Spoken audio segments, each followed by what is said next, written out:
Praise the Lord.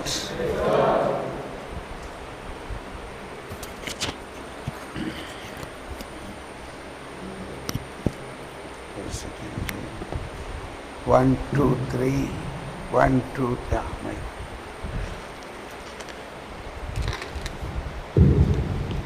എല്ലാവരും ഇന്നലെ നന്നായിട്ട് പ്രാർത്ഥിച്ചോ?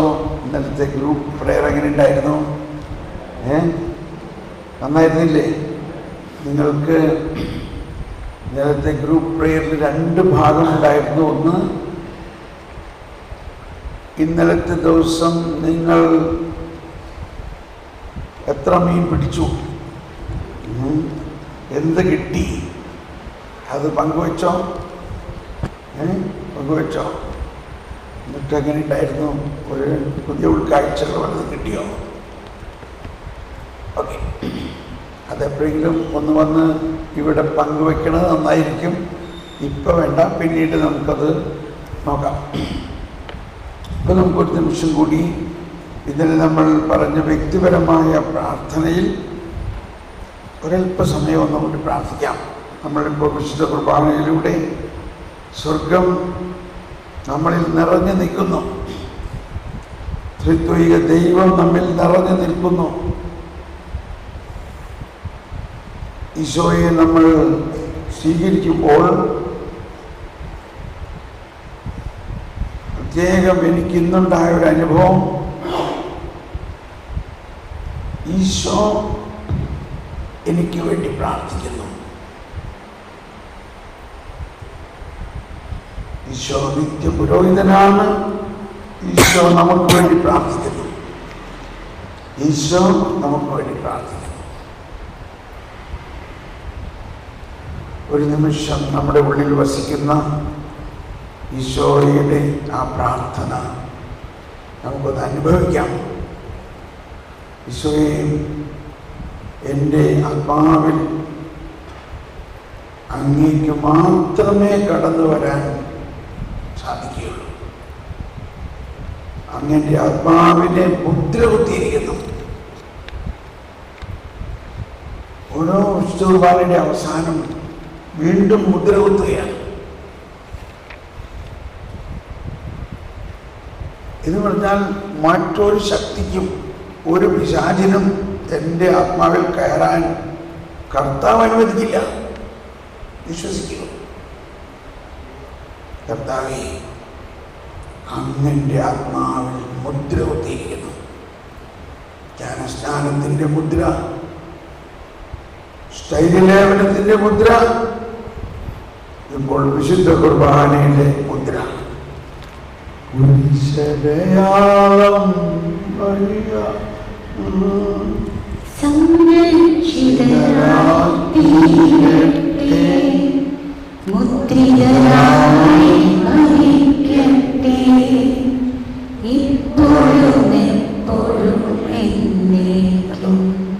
ഇപ്പോഴും എപ്പോഴും എന്നേക്കും. ഇതെല്ലാം നമ്മുടെ വിശ്വാസത്തിൻ്റെ വലിയ രഹസ്യങ്ങളാണ്. ഒന്നുകൂടി ആ മുദ്രയെ ഒന്ന് ഓർക്കാം. ഈശോയെ, അങ്ങിൽ വസിച്ചുകൊണ്ട് കോട്ട കെട്ടിയിരിക്കുന്നു, മുദ്ര കുത്തിയിരിക്കുന്നു. അങ്ങയുടെ തിരുരക്തം എൻ്റെ സകല പാപങ്ങളിൽ നിന്നും എന്നെ വിശുദ്ധീകരിച്ചിരിക്കുന്നു. ഞാൻ വിശ്വസിക്കുന്ന കർത്താവേ, ഞാൻ വിശ്വസിക്കുന്നു. വിശുദ്ധ കുർബാനയിലൂടെ ദൈവം നമ്മുടെ ജീവിതത്തെ ഉദ്ധിതനായ കർത്താവുമായിട്ട് ഒന്നാക്കിക്കൊണ്ട് മഹത്വത്തിലേക്ക് ഉയർത്തിയിരിക്കുന്നു. മഹത്വം. നമ്മളിപ്പോൾ ആ സ്വർഗീയ മഹത്വത്തിലാണ്. മഹത്വം. നമുക്ക് ഈ ബോധ്യത്തോടെ ഒന്ന് എഴുന്നേറ്റ് നിന്നാണ് സ്തുതിക്കാം. സ്വതന്ത്രമായി എന്ന് സ്തുതിക്കുമ്പോൾ ഭാഷാപരത്തിൽ സ്തുതിച്ചുകൊണ്ട് ഇന്ന് വിശുദ്ധ കുർബാനയിലൂടെയും പ്രത്യേകിച്ച് മാതാവിൻ്റെ മധ്യസ്ഥതയിലൂടെ നമുക്ക് കിട്ടിയ നിരവധിയായ വരദാനങ്ങളെ ചൊലിക്കുന്നതിനായിട്ട് നമുക്ക് സ്തുതിക്കാം. എല്ലാവരും അതിന് തുറന്ന് കരങ്ങൾ ഉയർത്തി ഭാഷാപരത്തിൽ അത് തുറന്ന് സ്തുതിച്ചത് എല്ലാവരും. Hallelujah, hallelujah, hallelujah, hallelujah, hallelujah, hallelujah.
ജീവജലത്തിൻ അരുവിയായി കൈയടിച്ച് പാടാം.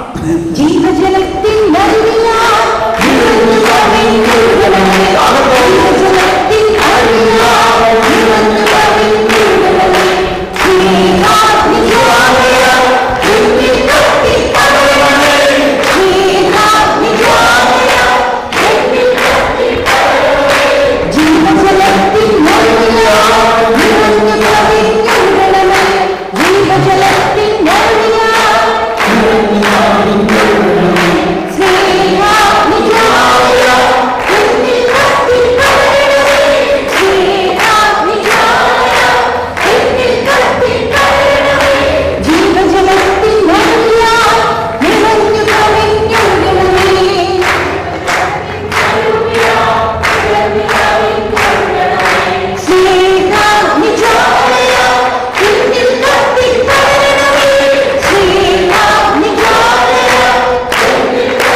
ഈശോ പ്രാർത്ഥിക്കുന്നു, പരിശുദ്ധാത്മാവ് പ്രാർത്ഥിക്കുന്നു.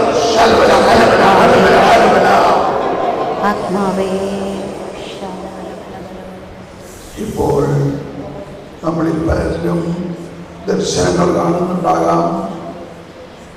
കർത്താവ് നമ്മളോട് സംസാരിക്കുന്ന ശബ്ദം കേൾക്കുക. പ്രവചനം വരുന്നുണ്ടാകും. ധൈര്യമായിട്ട് ഉച്ചത്തിൽ പ്രഘോഷിക്കുക. നമ്മളിപ്പോൾ പരിശുദ്ധാത്മാവിൻ്റെ വലിയൊരു അഭിഷേകത്തിലാണ്. ഇപ്പോഴാണ് കർത്താവ് നമ്മളോട് സംസാരിക്കുന്നത്. പ്രവചനം, ദർശനം കാണുന്നവർ ഉച്ചത്തിൽ പ്രഘോഷിക്കുക. എന്താണ് കാണുന്നത്?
ഇതിൻ്റെ ഇപ്പോൾ ഈ കേട്ടത് ഭാഷാവരത്തിലുള്ള പ്രവചനമാണ്.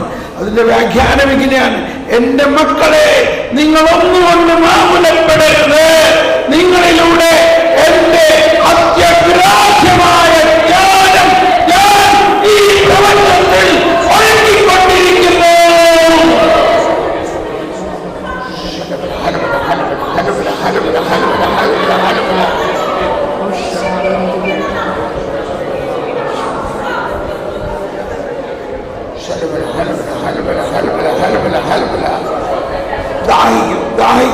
ദാഹിക്കുവിൻ. പുത്തൻ വരദാനങ്ങൾ തുറക്കട്ടെ, പുതിയ ചക്രവാളങ്ങൾ തുറക്കട്ടെ.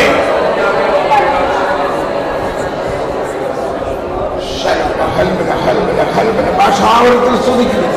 ഭാഷാവരത്തിൽ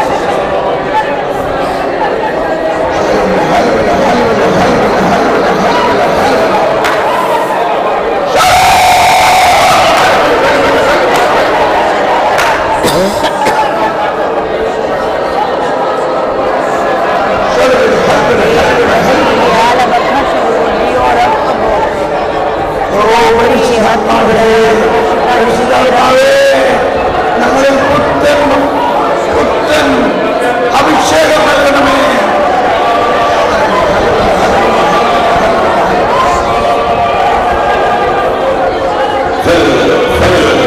ജ്ഞാനം നൽകണമേ.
ഈ പ്രവചനത്തിന്റെ സ്ഥിരീകരണമായിട്ട് ആരുടെയോ ഒരു രോഗശാന്തി ലഭിക്കുന്നു. ചെവിയുടെ പുറകുവശത്തായിട്ട് ആരുടെയോ ചെവിയുടെ പുറകുവശത്തായിട്ട് ശക്തമായൊരു വേദന ഉണ്ടായിരുന്നത് ഇപ്പോൾ സൗഖ്യപ്പെടുന്നു. ചെവിയുടെ പുറകുവശത്തായിട്ട് ആർക്കോ ഉണ്ടായിരുന്ന വേദന ഇപ്പോൾ സൗഖ്യപ്പെടുന്നു. ആരാണത്? ഈ ഗ്രൂപ്പിൽ ആരെങ്കിലുമാണോ? ചെവിയുടെ പുറകുവശത്ത് സഹോദരിയാണോ? ഒന്ന് വരാമോ പ്ലീസ്? ഇത് നമ്മൾക്ക് കിട്ടുന്ന പ്രവചന സമയത്ത്, നമ്മൾ പ്രവചനം വരുമ്പോൾ കർത്താവ് തന്നെ അതിനെ സ്ഥിരീകരിക്കുകയാണ്. അതിലൂടെ നിങ്ങൾ ആ പ്രവചനത്തെ ശക്തമായി സ്വീകരിക്കുക.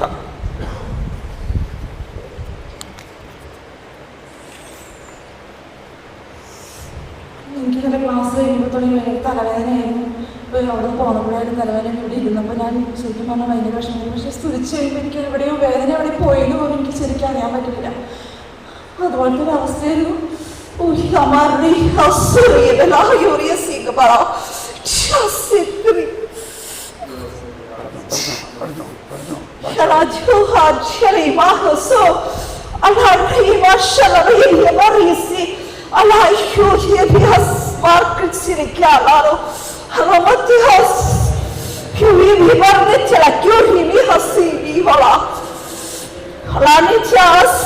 Harayos, mi harbiya harashar yesingiyo. Abiyosh, harayos, harayos,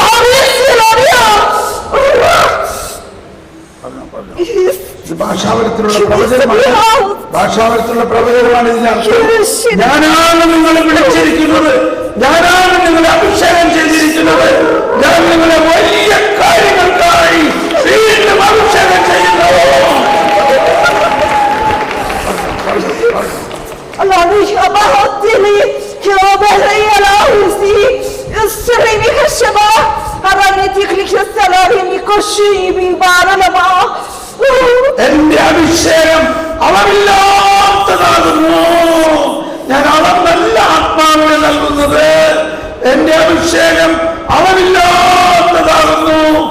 വലിയ കാര്യങ്ങൾ, പുതിയ കാര്യങ്ങൾ നിങ്ങളിലൂടെ ഞാനിതാ തുറന്നിരിക്കുന്നു.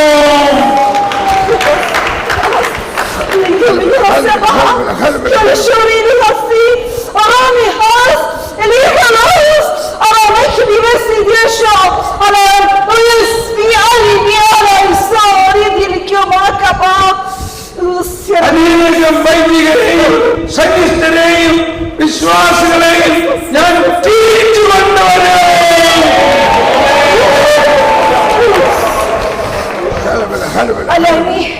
Ayusi kami haliha siya halay hala halani disiya ki bimar ye bi hashal halay lori mi asdiri ki kirkiyan ari dili loro mi abasmi ayta isyore kiranyana ari alama.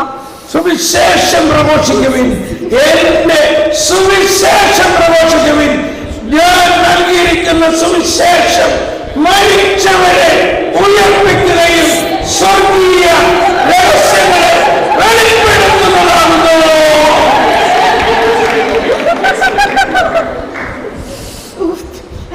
hami hasmi hayhurios ya halafin na hatta kulmi takke mi karratti li chukurru mi kasama hey churchi mi kacheli kane kare kachane ni più bimare mi kirti su. നിങ്ങളുടെ വിശ്വാസം ഞാൻ വർദ്ധിപ്പിക്കുന്നു, വിശ്വാസം വർദ്ധിപ്പിക്കുന്നു. നിങ്ങളുടെ എല്ലാ സംശയങ്ങളും ഞാൻ മാറ്റുന്നു, നിങ്ങളുടെ വിശ്വാസത്തെ കരുത്തുള്ളതാക്കുന്നു. alami has Elekuri bikasi mikari mikisho kolani kisere bi baba alame kutu sikyo baba machele karaidani alo shuri sikimi halai kyo not seri bi bama koso isere so kimi ai elekyo iskyu mambaramari kyo നിങ്ങൾക്ക് വേണ്ടി ഞാൻ മരിച്ചു, നിങ്ങൾക്ക് വേണ്ടി ഞാൻ ഉയർത്തു. എന്റെ രക്തം നിങ്ങളിൽ ഞാൻ നിക്ഷേപിച്ചിരിക്കുന്നു, എന്റെ ആത്മാവിനെ നിങ്ങളിൽ ഞാൻ നൽകിയിരിക്കുന്നു, എന്റെ ശരീരം നിങ്ങൾക്ക് ഭക്ഷിക്കാൻ നൽകിയിരിക്കുന്നു, എന്റെ ആത്മാവും എന്റെ ജീവനും നിങ്ങൾക്ക് നൽകിയിരിക്കുന്നു. ഇതിൽ കൂടുതലായി ഞാൻ നിങ്ങൾക്ക്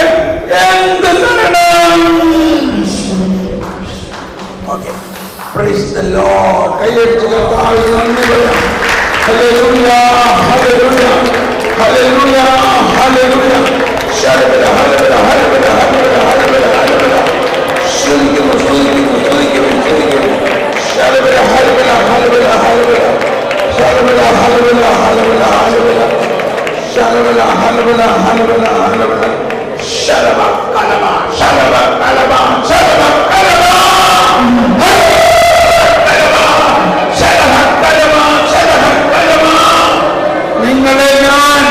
നിങ്ങളെ ഞാൻ എന്റെ അഭിഷേകത്തിന്റെ പൂർണ്ണതയിലേക്ക് നയിക്കുന്നു. എന്റെ അഭിഷേകത്തിന്റെ പൂർണ്ണതയിലേക്ക് നയിക്കുന്നു. പൂർണ്ണത നിങ്ങളിലേക്ക് നയിക്കുന്നു.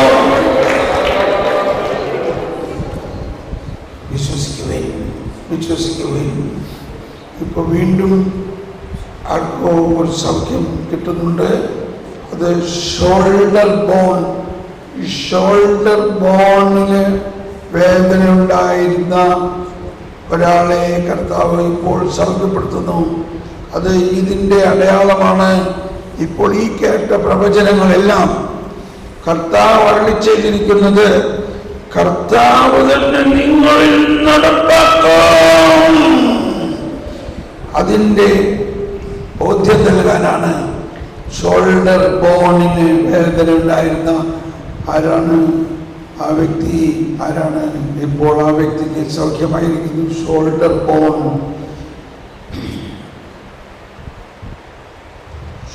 ബോൺ ആരെങ്കിലുണ്ടോ? ഷോൾഡർ ബോൺ വരുന്നു. Praise the Lord. Thank you, Jesus. Thank you, Lord. Thank you, Lord. Please come.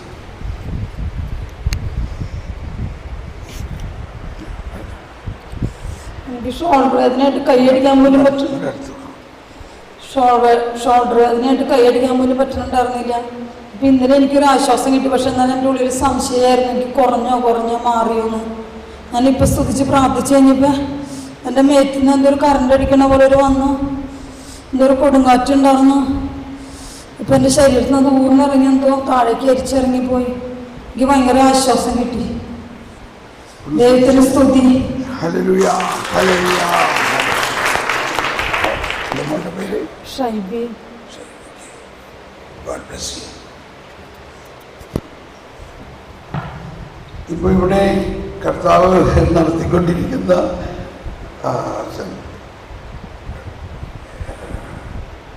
വളരെ പ്രധാനമായ ഒരു കാര്യം ഇരിക്കാം. മർക്കോസ് 16 16:20 വായിച്ചേ. മർക്കോസ് 16:20 പറയുന്നത് നിങ്ങളെല്ലാവരുടെയും വളരെ ശക്തമായി ഇപ്പോൾ അത് അഭിഷേകമാക്കി തരികയാണ്. എന്താണ്? അവർ എല്ലായിടത്തും പോയി പ്രസംഗിച്ചു. കർത്താവ് അവരോട് കൂടെ പ്രവർത്തിക്കുകയും അടയാളങ്ങൾ കൊണ്ട് വചനം സ്ഥിരീകരിക്കുകയും ചെയ്തിരുന്നു. അത് 2-3 കാര്യങ്ങളും മനസ്സിലാക്കണം. ഒന്ന്,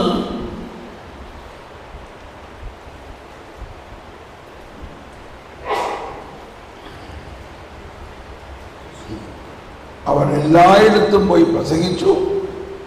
2, കർത്താവ് അവരോട് കൂടെ പ്രവർത്തിക്കുകയും അടയാളങ്ങൾ കൊണ്ട് കർത്താവ് അവരോട് കൂടെ പ്രവർത്തിച്ചു. നമ്മളെപ്പോഴും വിചാരിക്കണം, നമ്മളല്ല ഈ ശുശ്രൂഷ ചെയ്യുന്നതും അതിന് നയിക്കുന്നതും കർത്താവ് നമ്മളോട് കൂടെ പ്രവർത്തിക്കുന്നതാണ്. നമ്മൾ കർത്താവിൻ്റെ, അതിനാണ് മനുഷ്യാവതാരം എപ്പോഴും ഓർക്കണം. മനുഷ്യാവതാരത്തിലൂടെ സകല മനുഷ്യരെയും സകല ജീവജാലങ്ങളെയും സകല സൃഷ്ടികളെയും ദൈവം ക്രിസ്തുവിൽ സമന്വയിപ്പിച്ച് ഒന്നിച്ചിരിക്കുന്നു. എന്തിനാണ്? അവയെ ശുശ്രൂഷിക്കാനും അവയെ പുനരുജ്ജീവിപ്പിക്കാനും മഹത്വീകരിക്കാനും അവസാനം പിതാവിനെ വിശുദ്ധീകരിച്ച് മഹത്വീകരിച്ച് പിതാവിനെ സമ്മാനിക്കാനും സകല മനുഷ്യരും ആ ഈശോയുടെ ശുശ്രൂഷയാണ് നമ്മളിലൂടെ. ആ ശുശ്രൂഷയുടെ ഒരു കൂട്ടുവേലക്കാരാണ് നമ്മൾ. അതുകൊണ്ട് വായിച്ചത് കർത്താവ് അവരോട് കൂടെ പ്രവർത്തിക്കും. ഇപ്പൊ നമ്മൾ ഈ അനുഭവിക്കുന്നത് ആ വചനത്തിന്റെ കറക്റ്റ് പൂർത്തീകരണമാണ്. കർത്താവ് അഭിഷേകം തുറക്കുന്നു, കർത്താവ് നമ്മൾക്ക് പുതിയ വരങ്ങൾ നൽകുന്നു, പ്രബോധനം നൽകുന്നു. അതിനെ സ്ഥിരീകരിക്കാൻ അടയാളങ്ങൾ. അപ്പോൾ അടുത്ത ഭാഗം വായിച്ച് അടയാളങ്ങൾ കൊണ്ട് വചനം സ്ഥിരീകരിക്കുകയും ചെയ്യും. എന്തിനാണ് ഈ അത്ഭുതത നടക്കുന്നത്? നമ്മൾക്ക് നല്ല ആരോഗ്യം തരുന്നതിന്, രോഗം മാറുന്നതിന് മാത്രമല്ല, അടയാളങ്ങളാണത്. നമ്മൾ ശുശ്രൂഷ നടത്തിക്കൊണ്ടിരിക്കുമ്പോൾ തന്നെ, വചനം പ്രഘോഷിച്ചുകൊണ്ടിരിക്കുമ്പോൾ തന്നെ ദൈവിക രഹസ്യങ്ങളാണ് നമ്മൾ പ്രഘോഷിക്കുന്നത്. നമ്മുടെ മാനുഷികമായ എന്തെങ്കിലും ചിന്തകളോ ഒരു സയന്റിഫിക്, നമ്മളൊക്കെ കുറേയൊക്കെ സയൻസ് പഠിച്ചിട്ടുള്ളതാണ്. ആ സയൻസിന്റെ വലിയ വലിയ തത്വങ്ങൾ പ്രഘോഷിച്ച് വിചാരിച്ചുകൊണ്ട് അതൊരാളുടെ ആത്മാവിന്, ശരീരത്തിന് ഒരു ചലനം ഉണ്ടാക്കും. ഞാനൊരു സയന്റിഫിക് വചനം പറയട്ടെ, കേക്ക്. അതെവിടെ കയറി ഇത് ശ്രദ്ധിച്ചോളൂ. Law of conservation of energy. Energy cannot be created nor destroyed. Emission is a contrivance which converts energy from available form to useful form. ഇതെവിടെ കയറി? ആത്മാവിൽ കയറിയോ? മനസ്സിൽ കുറച്ച് മനസ്സിൽ ആയി അല്ലേ? മനസ്സിൽ ആയി, പക്ഷെ ആത്മാവിൽ ആവില്ല. ശരീരത്തിലും ഇതിന് കയറാനുള്ള ശക്തിയില്ല. അതാണ്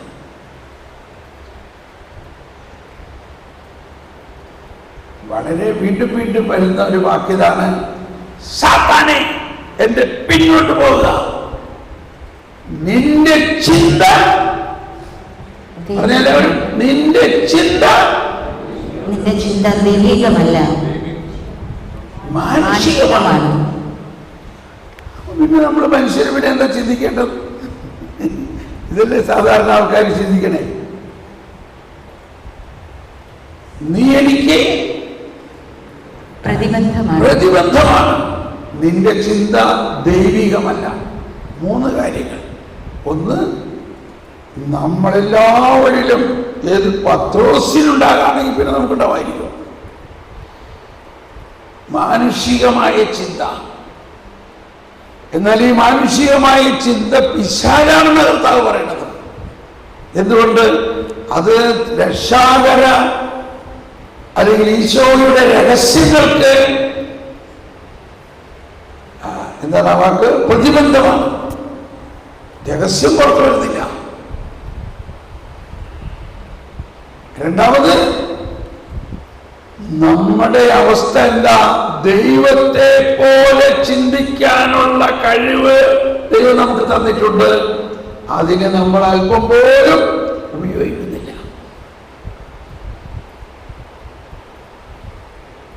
ഈ ലോകം മുഴുവനും ഒരു 99% ആൾക്കാരും മാനുഷിക ചിന്തയും മാനുഷിക ബോധ്യങ്ങളും വെച്ചുകൊണ്ട് വിസിബിളായി ദൃശ്യമായ എളുപ്പം മനസ്സിലാവുന്ന കുറെ കാര്യങ്ങൾ ചെയ്ത് സമ്പത്തും സാമ്രാജ്യവും പടുത്തുയർത്താനായിട്ട് ഓടി നടക്കുകയാണ്. എന്നാൽ ഇവയെല്ലാം നശ്വരങ്ങളാണ്. ഈശോ നമുക്ക് തരുന്നത് അനശ്വരമായ നിധിയാണ്. നിധി അത് നമുക്ക് നൽകി കഴിഞ്ഞിരിക്കുന്നു. അന്വേഷിപ്പിൻ, കണ്ടെത്തും. അത് നമ്മുടെ ഉള്ളിൽ തന്നെയുണ്ട്. ദൈവത്തിന്റെ ജ്ഞാനമാണ്. അതാണ് കൊളോസസ് 2:3 പറയുന്നത്. ജ്ഞാനത്തിന്റെയും അറിവിന്റെയും നിധി അവനിലാണല്ലോ ഒളിഞ്ഞിരിക്കുന്നത്. നമ്മുടെ അടുത്ത് കൗൺസിലിങ്ങിന് വരുന്ന ആൾക്കാരെല്ലാം അധികവും വരുന്നത് ധ്യാനത്തിന് കൗൺസിലിങ്ങിന്റെ ദിവസം ആളുകൾക്കറിയാം ഏത് കൗൺസിലർക്കാണ് കൂടുതൽ ദർശനവരുള്ളത്. അവിടെ ക്യൂ നിൽക്കും ആൾക്കാരെ. എനിക്ക് അങ്ങേൻ്റെ അടുത്ത് മതി, എനിക്ക് അങ്ങേൻ്റെ അടുത്ത് മതി, എനിക്ക് അവര് എന്തിനാ? ഏതാണ്ട് ഈ ജാതകം നോക്കണ മാതിരി അല്ലെങ്കിൽ ഭാവി പറയുന്ന മാതിരിയാണ് അവർ ഉദ്ദേശിക്കുന്നത് കൗൺസിലിംഗ്. ഞാനിങ്ങനെ വിസയ്ക്ക് അപ്ലൈ ചെയ്തിട്ടുണ്ട്, അത് കിട്ടുമോ എന്ന് പ്രാർത്ഥിച്ചു നോക്കി. എൻ്റെ വീട്ടിൽ ഇന്ന പ്രശ്നമുണ്ട്, അതിനെന്താ കാരണം എന്ന് പ്രാർത്ഥിച്ചു നോക്കി. എൻ്റെ സ്ഥലത്ത് എന്ത് വെച്ചാലും എലി തിന്നും. അച്ഛൻ പറയാൻ കപ്പ മുഴുവൻ എലി തിന്നാണ്. എന്നാൽ നമ്മുടെ സ്ഥലത്തെ കപ്പ എലി തിന്നില്ല. അപ്പൊ എൻ്റെ സ്ഥലത്തിന് എന്താ പ്രശ്നം? എനിവേ, അപ്പൊ ഇതെല്ലാം ഭൗതികമായ ഒരു ചിന്തയാണ്. സാത്താനേ ദൂരെ പോവുക. നിന്റെ ചിന്ത ആക്ച്വലി ഈ ഒരു ധ്യാന പരമ്പര, അതായത് വരദാനങ്ങൾ വളരാനുള്ള പരമ്പര ചെയ്യാനാ പറയുന്നത്. പക്ഷെ ഇതിൻ്റെ പ്രശ്നം ഈ 3 ദിവസം നമ്മൾ ഇത് നടത്തിയത് കൊണ്ട് ഇതിനെക്കുറിച്ചൊരു ഐഡിയ കിട്ടുന്നേ ഉള്ളൂ. ഇതിനകത്ത് കാര്യമായിട്ടൊന്നും എങ്കിലും തുടങ്ങട്ടെ. ഓരോ രാജ്യങ്ങളിൽ ഇപ്പൊ ജർമ്മനിയിൽ ഈ 3 ദിവസത്തെ ഇപ്പൊ അതിൻ്റെ 8ാമത്തെ പ്രോഗ്രാമാണ് നടത്തുന്നത്. ഓരോന്ന് കഴിയുമ്പോഴും നമ്മൾ മനസ്സിലാകാണ്, ദൈവമേ പിടിച്ചതിലും വലുതാണല്ലോ അവിടെ കിടക്കണേ. പക്ഷെ പടിപടിയായിട്ട് ഇതിന് ഉയരാൻ പറ്റുള്ളൂ. അപ്പോ അതിൽ ഒരു 3ാമത്തെ ധ്യാനത്തിലാണ് എനിക്ക് ഇതിൻ്റെ വലിയൊരു ഉൾക്കാഴ്ച കിട്ടിയത്.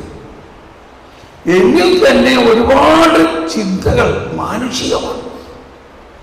അതുകൊണ്ടാണ് ഞാൻ വളരാത്തത്. ഞാനൊരു എല്ലാം ഗുഡ് ന്യൂസാണ്. എൻ്റെ ഒരു നോട്ട് ഗുഡ് ന്യൂസ്, ഒരു ചീത്ത കാര്യം ഞാൻ പറയാം. അപ്പോൾ നിങ്ങൾക്കത് സന്തോഷം. കാരണം ഈ തോമസ് പോൾ ബ്രദറും ഇങ്ങനെയൊക്കെ തന്നെയാണ്. അതുകൊണ്ട് നമുക്ക് ആശ്വസിക്കാം. ഒരു കൗൺസിലിങ്ങിന് ഒരു പെണ്ണ് വന്നു.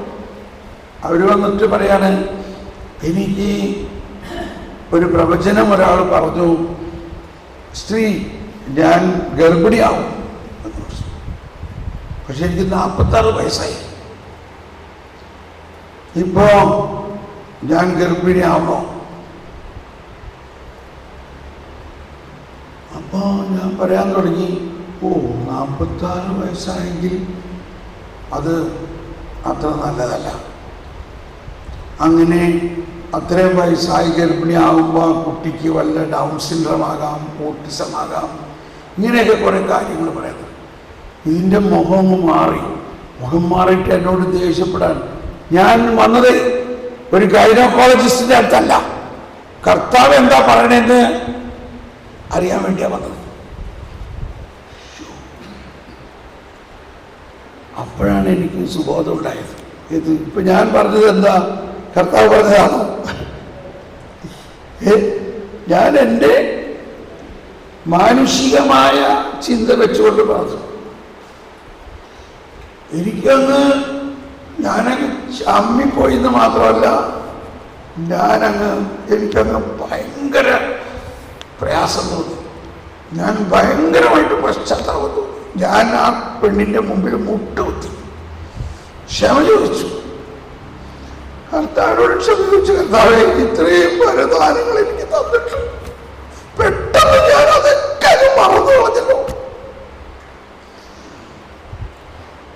ആളുകൾ ക്യൂ നിൽക്കുകയാണ് നമ്മളിൽ നിന്ന് ദൈവികമായ ഒരു ദൂത്, ഒരു സന്ദേശം കിട്ടുമെന്ന് പ്രതീക്ഷിച്ചിട്ട്.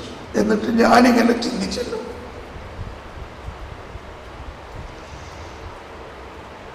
ഇതാണ് നമ്മുടെ എല്ലാ പ്രശ്നം. നമ്മൾ പെട്ടെന്ന് ചിന്തിക്കുന്നത് മാനുഷികമായി.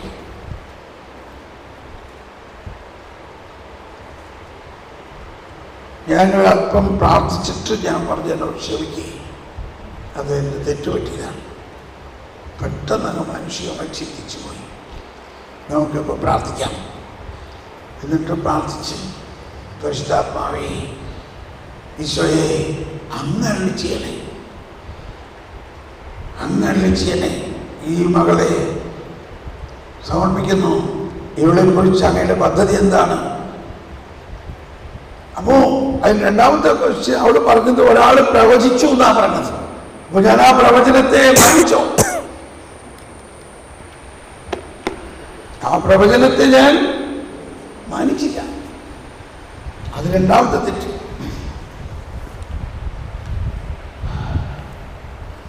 അത് കഴിഞ്ഞപ്പോ കർത്താവ് പറഞ്ഞു, കർത്താവ് ഉത്തരവല്ലേ, യെസ്, അവൾക്ക് കുഞ്ഞുണ്ടാകും.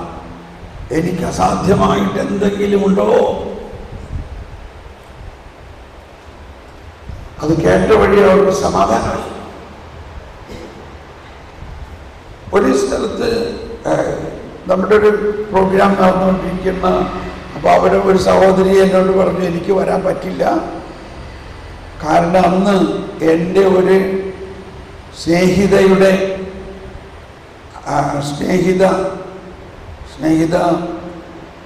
അവളുടെ കൊച്ചിൻ്റെ മാമോദീസയാണ്. അതുകൊണ്ട് അതിന് പോകണം എനിക്ക്. അതുകൊണ്ട് എനിക്ക് ഈ പ്രോഗ്രാമിന് വരാൻ പറ്റില്ല.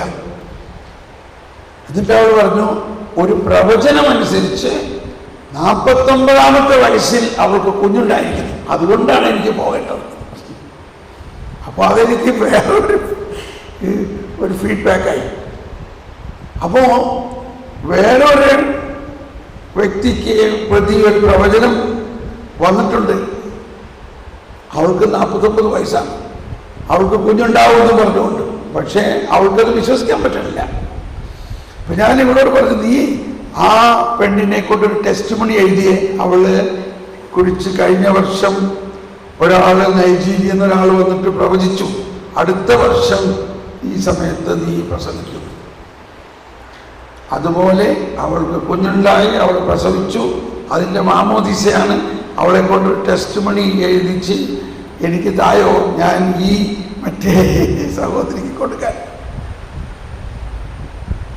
അപ്പോൾ ദൈവം നമ്മളെ നയിക്കുന്ന ഒരു വഴികളാണ്.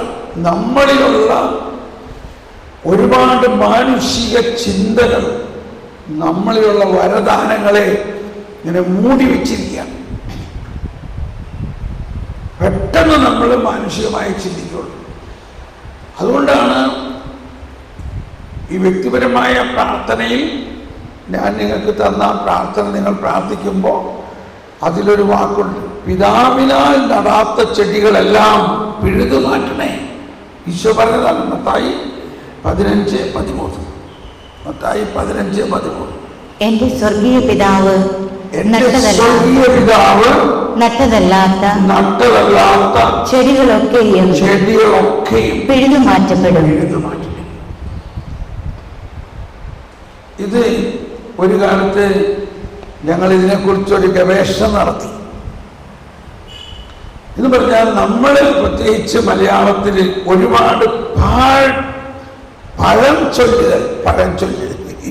പഴഞ്ചൊല്ല് ചിലതൊക്കെ നല്ലതാണ്, ചിലതൊക്കെ വെറും പാഴ്ചൊല്ലുകളാണ്.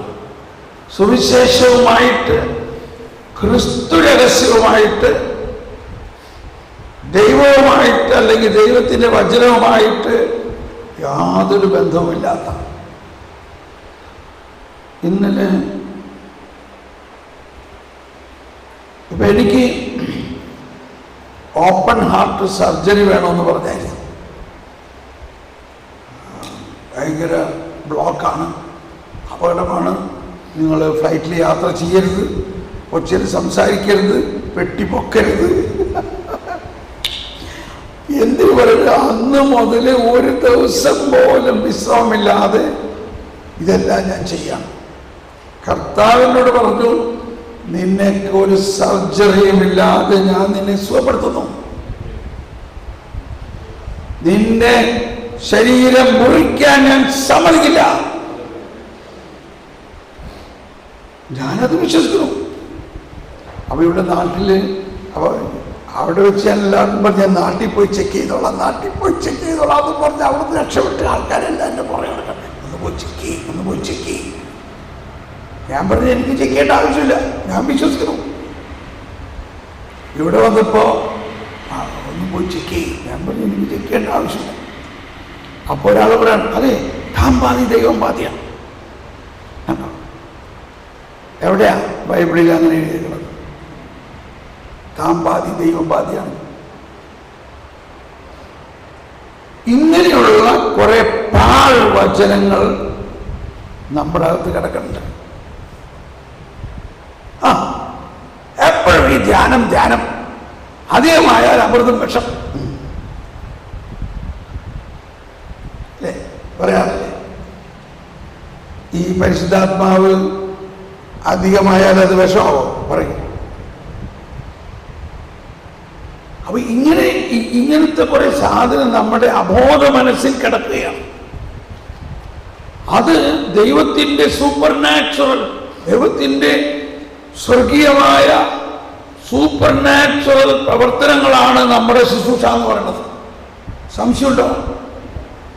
പക്ഷെ എന്നിരുന്നാലും നമ്മൾ അതിന് കൂടുതൽ അഭിഷേകം ഉണ്ടാകണമെങ്കിൽ ഇങ്ങനെയുള്ള ഈ പാഴ്വചനങ്ങളെ നമ്മുടെ ഉള്ളിൽ നിന്നും പറിച്ചു മാറ്റണം. അപ്പോൾ ഞങ്ങൾ പണ്ടൊരിക്കൽ അങ്ങനെ ഒരു ഓരോന്നും ഇങ്ങനെ ജനറൽ ആയിട്ടുള്ളത് ഏതാണ്ട് 250ഓളം പാഴ്വചനങ്ങൾ നമ്മുടെ ഈ നാട്ടിലുണ്ട്, ആളുകളിലുണ്ട്. അവിടെ സർപ്പക്കാവൻ കേട്ടോ, ആ വശത്ത് കൂടി പോകണ്ട, പിശാച് അടിക്കും. ഇതിവിടെ കുർബാനയിലെ അവസാനം പ്രാർത്ഥിച്ചെന്താ? കുരിശടയാളം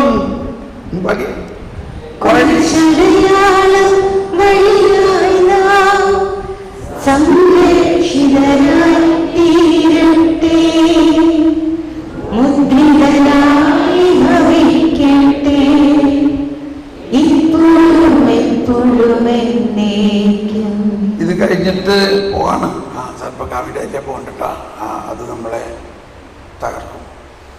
എവിടെ നമ്മുടെ വിശ്വാസം?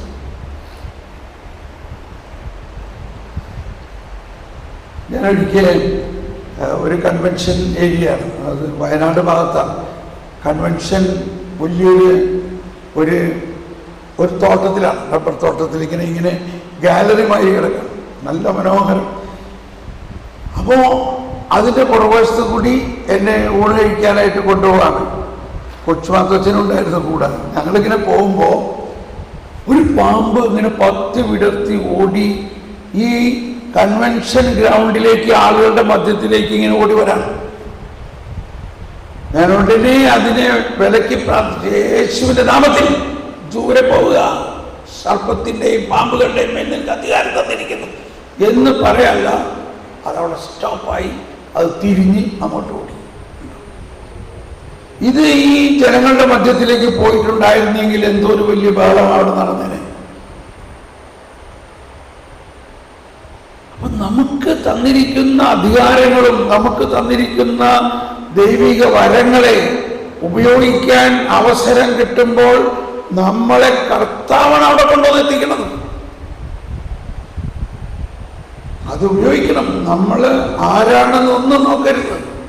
ദൈവം വിശ്വാസികൾക്ക് ഈ അടയാളം തന്നിട്ടുണ്ട്. വിശ്വാസികൾക്ക്.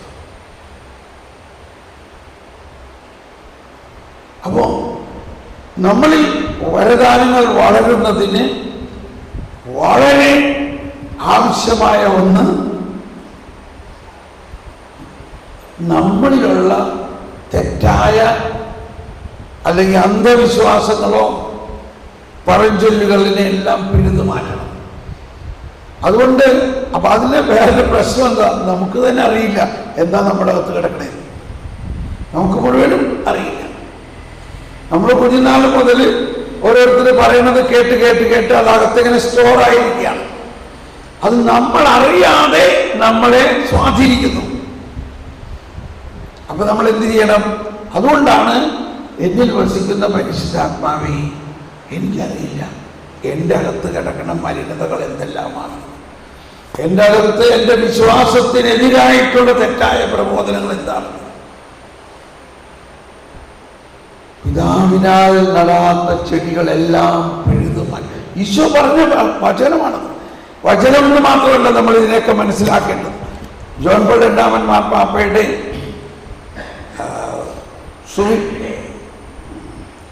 റിഡംറ്റോറിസ് മിസ്സിയോ, രക്ഷകന്റെ മിഷൻ എന്ന ചാക്രിക ലേഖനത്തിൽ 16-ാമത്തെ ഖണ്ഡികയിൽ പറയുന്നൊരു കാര്യമുണ്ട്. വളരെ വലിയൊരു രഹസ്യമാണ്. അതായത് ഈശോയുടെ 3 വർഷത്തെ പരസ്യ ജീവിതത്തിൽ ഈശോ ചെയ്തതും പറഞ്ഞതും എല്ലാം വരാനിരിക്കുന്ന സഭാജീവിതത്തിലേക്കുള്ള പ്രവചനങ്ങളാണ്. പ്രവചനങ്ങൾ ഓരോ വാക്കും ഓരോ സംഭവവും. ഉദാഹരണത്തിന്, ആരാണ് എന്നെ തൊട്ടത്? എന്നിൽ നിന്ന് ശക്തി പുറപ്പെട്ടല്ലോ. ഒരു പെണ്ണും, അയ്യോ ഞാൻ അങ്ങയുടെ വസ്ത്രത്തിലൊന്ന് തൊട്ടുള്ളൂ. അപ്പൊ ഇതിനെക്കുറിച്ച് സഭ പഠിപ്പിക്കുന്നത് ഇത് സഭയിലുണ്ടാകാനിരിക്കുന്ന കൂദാശകളെ കുറിച്ചുള്ള പ്രവചനമായിരുന്നു. കൂദാശകളിലൂടെ അവനിൽ നിന്ന് ശക്തി ഒഴുകുന്നു. ഇപ്പൊ നമ്മൾ കണ്ടില്ലേ വിശുദ്ധ കുർബാന. എന്താ വിശുദ്ധ കുർബാന മുഴുവനും കർത്താവ് തന്നെ പൂർണ്ണമായിട്ട് നൽകിക്കൊണ്ട് തൻ്റെ ശക്തി മുഴുവനും നമ്മളിലേക്ക് ഒഴുക്കുകയാണ്. ഞാനൊരിക്കൽ ഇങ്ങനെ ചോദിച്ചു, ഈശോയെ, അവള് ഈശോയുടെ പെർമിഷനൊന്നും എടുത്തില്ലല്ലോ, അവള് കട്ടെടുത്ത മാതിരിയല്ലേ? ഒരു തമാശക്ക് ചോദിച്ചാൽ അവള് വന്നിട്ട് ആരും അറിയാണ്ട് അങ്ങയുടെ ശക്തിയെ കട്ടെടുത്തുകൊണ്ട് പോയില്ലേ? ഈശോ പറയാണ്, അതാണ് ശരിയായ വിശ്വാസം. കാരണം എന്നെ നിങ്ങൾക്ക് തന്നിരിക്കുകയാണ്, നിങ്ങൾ കടിച്ച് തിന്നോ എന്നെ, ഇതിൽ കൂടുതൽ എന്താ? പക്ഷെ നിങ്ങളത് ശരിക്കും ചെയ്യണില്ല. അവളത് ചെയ്തു. അവൾക്ക് ആരോട് ചോദിക്കേണ്ട ആവശ്യമില്ല, നിങ്ങൾക്കും ആരോട് ചോദിക്കേണ്ട ആവശ്യമില്ല. എന്റെ അപ്പൻ നിങ്ങൾക്ക് പൂർണ്ണമായിട്ട് തന്നിരിക്കുകയാണ്, നിങ്ങൾക്ക് കടിച്ച് തിന്നാൻ തന്നിരിക്കുകയാണ്, നിങ്ങളുടെ രക്തത്തിൽ ലയിക്കാൻ തന്നിരിക്കുകയാണ്. ആരോട് ചോദിക്കേണ്ട ആവശ്യമില്ല. ആ ഒരു ഫ്രീഡം നമ്മുടെ വിശ്വാസത്തിലുണ്ടാകണം. അപ്പൊ നമ്മളിത്, എനിക്കറിയില്ല നിങ്ങൾ എന്താ ചെയ്യണേന്ന്. ഞാൻ സംരക്ഷണ പ്രാർത്ഥന ഒന്നും പ്രാർത്ഥിക്കാറില്ല. കുറെ നാൾ മുമ്പൊക്കെ അയ്യോ തിരുരക്തം തെളിക്കണേ. അപ്പൊ ഈശോ എന്നോട് ചോദിക്കാണ്, നീ തിരുരക്തം പാനം ചെയ്യുന്ന നിന്റെ മേലേക്ക് തിരുരക്തം തെളിക്കണോ? കത്തോലിക്കരായ നമ്മൾ, അപ്പൊ ഇതാണ് ഈ പ്രൊട്ടസ്റ്റന്റ് പ്രാർത്ഥനകളാണ് അതെല്ലാം. തെളിക്കണേ. ഈശോ പറഞ്ഞത്, ഈശോ തന്റെ തിരുരക്തം തന്നത് തെളിക്കാൻ വേണ്ടിയാണോ?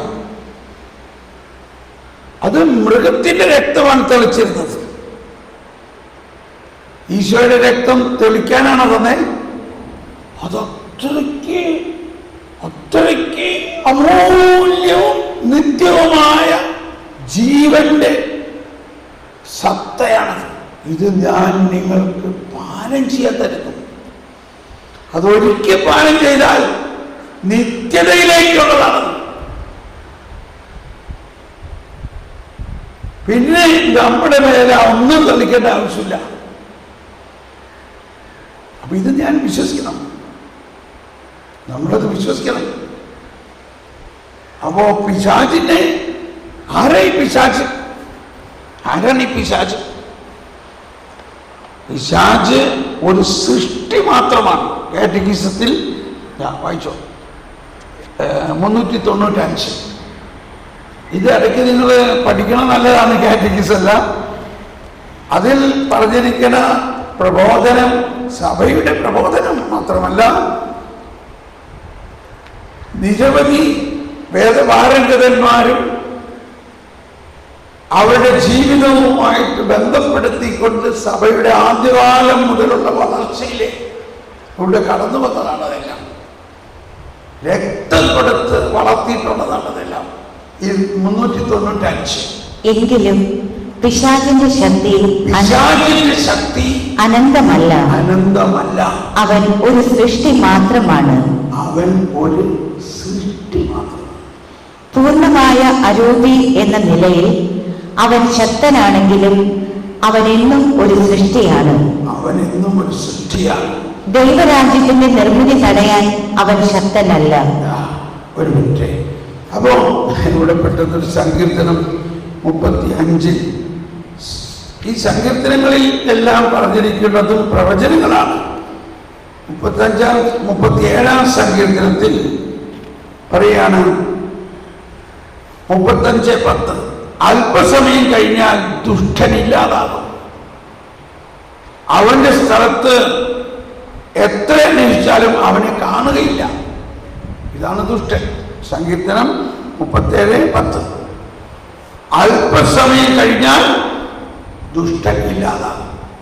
അപ്പൊ ഇത് പഴയ നിയമത്തിൽ പറയുന്നത് ഈശോയുടെ വരവിനെ കുറിച്ചാണ് പറയുന്നത്. ഈശോ വന്നു കഴിഞ്ഞാൽ പിന്നെ ദുഷ്ടൻ ഇല്ലാതാകും. 37-35 പറയുകയാണ്, ദുഷ്ടൻ പ്രബലനാകുന്നതും ലബനോനിലെ ദേവദാരു പോലെ ഉയർന്നു നിൽക്കുന്നതും ഞാൻ കണ്ടിട്ടുണ്ട്. പിന്നീട് ഞാൻ അതിലെ കടന്നു പോയപ്പോൾ അവൻ അവിടെ ഉണ്ടായിരുന്നില്ല, അവനെ അന്വേഷിച്ചു, കണ്ടില്ല. ഇവിടെ മനസ്സിലാക്കണം, ഈ പിന്നീട് എന്തൊക്കെ പറയണത് പിറ്റേ ദിവസമല്ല, ഈശോയുടെ വരവ്, മനുഷ്യാവതാരം, മരണം, പുനരുത്ഥാനം കഴിഞ്ഞു അവനെ കാണാനില്ല. അല്ലെങ്കിൽ കർത്താവിൻ്റെ വീണ്ടും വരവ്. അപ്പോ ദുഷ്ടൻ ഒരു ടെമ്പറലാണ്, അവൻ അനന്തതയില്ല. എന്നാൽ നമ്മളിൽ വസിക്കുന്നത് ആരാ? ദൈവം, സർവാധിപനായ കർത്താവ്, സൃഷ്ടാവായ കർത്താവ്, സകലത്തെയും ഉയർപ്പിക്കുന്ന കർത്താവ് നമ്മളിൽ വസിക്കുന്നു. അപ്പൊ പിന്നെ നമ്മൾ ദുഷ്ടനെ പേടിക്കേണ്ട ആവശ്യമുണ്ടോ? ഭയമുണ്ടെങ്കിൽ പിന്നെ നമ്മൾ എങ്ങനെ ശുശ്രൂഷ നടത്തും? ഇപ്പൊ ഞാനൊരു ശുശ്രൂഷ സമയത്ത് ഇങ്ങനെ കർത്താവ് സന്ദേശം തന്നു, ദൈവീന രോഗശാന്തി വരുന്നു. ഇപ്പം ഉണ്ടായ മതി. അപ്പം എൻ്റെ കൂടെ ഉണ്ടായിരുന്ന ആളുകൾ ചോദിച്ചു, അതിപ്പോൾ പറയണ്ട, അത് സംഭവിച്ചില്ലെങ്കിലോ? ഞാൻ പറഞ്ഞത് ഈ സ്റ്റേജിൽ നിന്നിട്ട് ഇങ്ങനെ പറയാം. ആലോചിച്ചു, അവർ വന്ന് സാക്ഷ്യപ്പെടുത്തിയില്ലെങ്കിലോ, അത് സംഭവിച്ചില്ലെങ്കിലോ? ഇതാ വിശ്വാസം.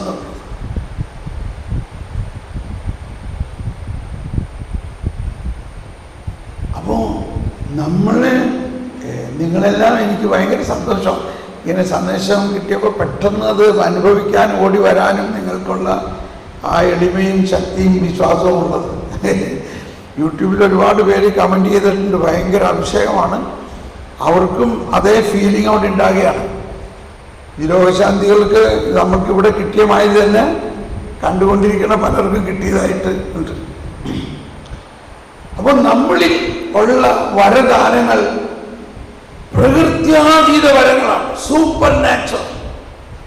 ഒരു പിശാചിനും ഇതിനെ തടസ്സപ്പെടുത്താൻ സാധ്യമല്ല എന്ന് വിശ്വസിക്കണം. പിശാച് ദൈവത്തിൻ്റെ അല്ല, എല്ലാം ദൈവം സൃഷ്ടിച്ചതന്നെ. എന്നാലും ദൈവം പിശാചിനെ സൃഷ്ടിച്ചില്ല. സൃഷ്ടിയാണ് പിശാച്. എങ്ങനെ പിശാച് ഉണ്ടായി? ദൈവം സൃഷ്ടിച്ച മാലാഖമാര് വഴിപിഴച്ചപ്പോൾ പിശാചായി മാറി. അവര് മാലാഖമാരായിരുന്നപ്പോഴും സൃഷ്ടിയാണ്. ഓക്കെ, അപ്പോ പറഞ്ഞു വരുന്നത് നമ്മളിൽ ഉള്ള ഒരുപാട് തെറ്റായ ചിന്തകൾ. പത്രോസിനോട് കർത്താവ് പറഞ്ഞു സാത്താനേ എന്ന് പറഞ്ഞത് മാനുഷിക ചിന്തകളാണ്. ഈ മാനുഷിക ചിന്തകൾ നമ്മളിൽ കുടികൊള്ളുകയാണെങ്കിൽ നമ്മളിൽ സൂപ്പർ നാച്ചുറൽ വർക്ക്, അത്ഭുതങ്ങൾ നടക്കാൻ ബുദ്ധിമുട്ടാണ്. ദർശനങ്ങളും വരദാനങ്ങളും പ്രവചനങ്ങളും നമ്മളിൽ പുറപ്പെടില്ല.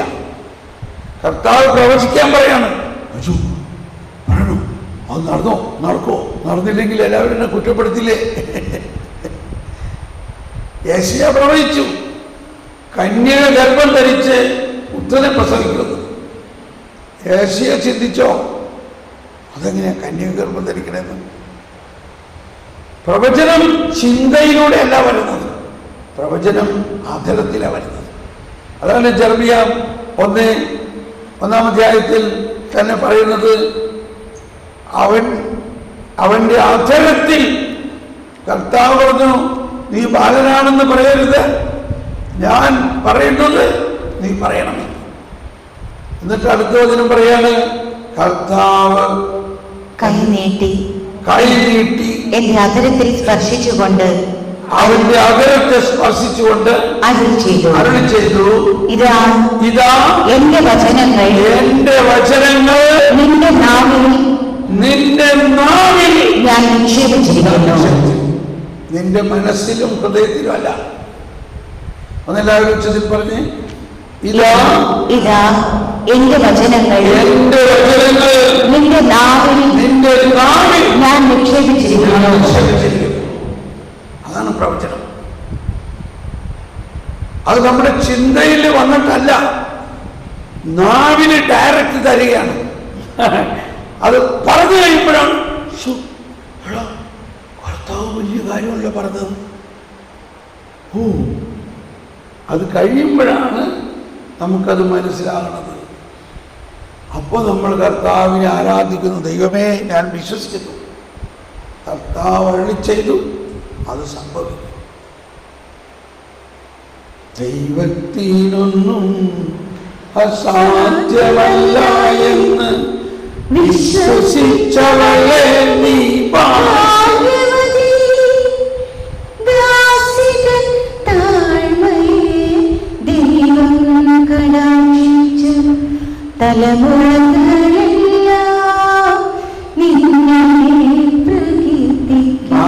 മാതാവിനോടുള്ള ഭക്തിയിൽ ഏറ്റവും പ്രധാന കാര്യം, മാതാവ് വിശ്വസിച്ചു. എന്ത് വിശ്വസിച്ചു? മാലാഖ പറഞ്ഞത് അക്ഷരം പ്രതി സംഭവിക്കുമെന്ന് വിശ്വസിച്ചു. അത് എന്തുകൊണ്ട് വിശ്വസിച്ചു? സക്കറിയായോട് പറഞ്ഞിട്ട് അദ്ദേഹത്തിന് വിശ്വസിക്കാൻ പറ്റിയില്ല. അദ്ദേഹം പറഞ്ഞു, അതെങ്ങനെ സംഭവിക്കും? ഞങ്ങൾ വയസ്സായി, എൻ്റെ ഭാര്യ വന്ധ്യയാണ്. അപ്പോൾ മാലാഖ പറഞ്ഞു, കർത്താവ് അരുളി ചെയ്ത കാര്യങ്ങൾ വിശ്വസിക്കായ കൊണ്ട് നീ ഒരു ഊമനാണ്. മനസ്സിലായോ എന്തുകൊണ്ടാണ്? നിങ്ങളെല്ലാം ഒരുപാട് പേര് കത്തോലിക്ക സഭയിൽ ഒന്നും പറയാനില്ല, മിണ്ടാതിരിക്കുകയാണ്, ഊമനാണ്. എന്താ കർത്താവ് കൊടുത്തിരിക്കുന്നത്? നിങ്ങൾ ലോകമെല്ലാം പോയി സകല സൃഷ്ടികളോടും സുവിശേഷം പ്രഘോഷിക്കുക. പക്ഷെ നമുക്ക് പറ്റണില്ല. കാരണം എന്താ? ഈ സക്കറിയായുടെ മാര്യ വിശ്വസിക്കാൻ പറ്റണില്ല ഈ വചനം സംഭവിക്കുന്നു. അപ്പോൾ നമുക്ക് പറയാൻ പറ്റില്ല, ഊമനായി പോവുകയാണ്. പ്രവചനം വരുന്നുണ്ട്, നമുക്ക് സംശയം, പറയണോ, അത് നടക്കോ?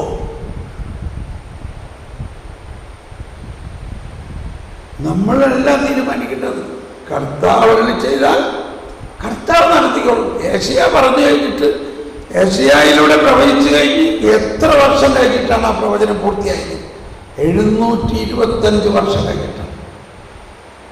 ബൈബിൾ പഠിക്കുമ്പോൾ അങ്ങനെ പഠിക്കണം. മത്തായിയുടെ സുവിശേഷം 1-ാം അധ്യായത്തിൽ മാലാഖ ഔസേപ്പിനോട് പറഞ്ഞു, നീ വിഷമിക്കണ്ട, നിന്റെ ഭാര്യ ഗർഭിണിയായിരിക്കുന്നത് പരിശുദ്ധാത്മാവിലൂടെയാണ്. ഇയാൾ ഞെട്ടി എഴുന്നേറ്റ്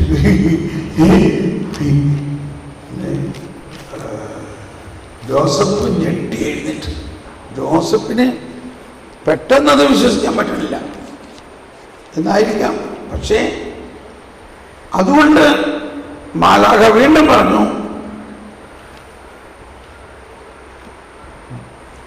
കന്യക ഗർഭം ധരിച്ച് ഒരു പുത്രനെ പ്രസവിക്കും, ദൈവം നമ്മോട് കൂടെ എന്നർത്ഥമുള്ള എമ്മാനുവേൽ എന്നവൻ വിളിക്കപ്പെടും എന്ന് എല്ലാവരും പറഞ്ഞേ, എന്ന് കർത്താവ് പ്രവാചകൻ മുഖേന അരുളി ചെയ്തത് പൂർത്തിയാകാൻ വേണ്ടിയാണ് ഇതെല്ലാം സംഭവിച്ചത്. അപ്പോ ഉടനെ ഔസേപ്പ് ചാടി എഴുന്നേറ്റ് ഒരു സെറ്റിംഗ് മാറി ആളുടെ അകത്ത്. കാരണം യഹൂദർക്ക് പഴയ നിയമമെല്ലാം ബൈഹാർട്ടാണ്. നടക്കില്ലെന്നറിയണ്ട. യെശയ്യായുടെ പുസ്തകത്തിൽ എഴുതിയിരിക്കുന്നുണ്ട്, കന്യക ഗർഭം ധരിച്ച് ഒരു പുത്രനെ പ്രസവിക്കും.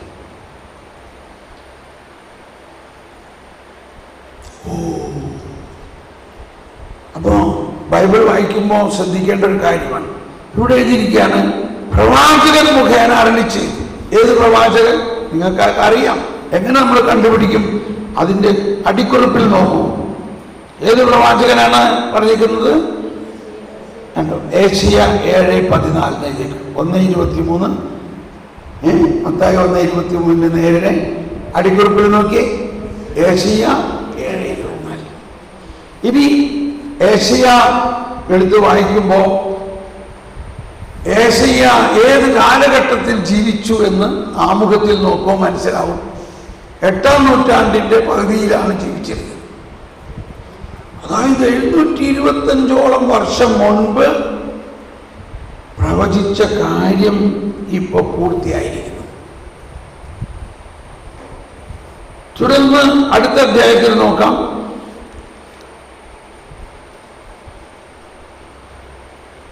ജ്ഞാനികൾ ജെറുസലത്തിലെത്തി. അവർ അന്വേഷിച്ചു, എവിടെയാണ് യഹൂദന്മാരുടെ രാജാവായി ജനിച്ചവൻ? ഞങ്ങൾ കിഴക്ക് അവന്റെ നക്ഷത്രം കണ്ടു, അവനെ ആരാധിക്കാൻ വന്നിരിക്കുകയാണ്. നോക്കി, എന്തൊരു വലിയ സംഭവമാണ്. അവനെ ആരാധിക്കാൻ വന്നിരിക്കും. ഇത് കേട്ടിട്ട് ഹെരോദേസ് അസ്വസ്ഥനായി. അയാൾക്ക് അവനെ ആരാധിക്കാൻ പോകാൻ തോന്നില്ല. എന്തിന്? ഈ യഹൂദ മേലധികാരികൾ നിയമജ്ഞരും, അപ്പോ ഹെരോദേസ് നിയമജ്ഞരെ വിളിച്ചു, ക്രിസ്തു എവിടെയാണ് ജനിക്കുന്നതെന്ന് ചോദിച്ചു. അവർ പറഞ്ഞു, യൂദയായിലെ ബേത്ലഹേമിൽ. പ്രവാചകൻ എഴുതിയിരിക്കുന്നു, കണ്ടോ? യൂദയായിലെ ബേത്ലഹേമേ, നീ യൂദയായിലെ പ്രമുഖ നഗരങ്ങളിൽ ഒട്ടും താഴെയല്ല. എന്റെ ജനമായ ഇസ്രായേലിനെ നയിക്കാനുള്ളവൻ നിന്നിൽ നിന്നാണ് ഉത്ഭവിക്കുക. പ്രവാചകൻ എഴുതിയിരിക്കുന്നു. ഏത് പ്രവാചകൻ? ഏത് പ്രവാചകൻ? ഏത് പ്രവാചകൻ? എന്താ പറഞ്ഞേ? എന്താ വായിച്ചേ? ഏത് പ്രവാചകൻ? ഇപ്പൊ 2 മത്തായി 2:6 യൂദയായിലെ ബേത്ലഹേമേ, നീ യൂദയായിലെ പ്രമുഖ നഗരങ്ങളിൽ ഒട്ടും താഴെയല്ല. ഈ പ്രവചനം എവിടെ എഴുതിയിരിക്കുന്നത്? താഴെ നോക്കൂ, മിക്ക 5:2.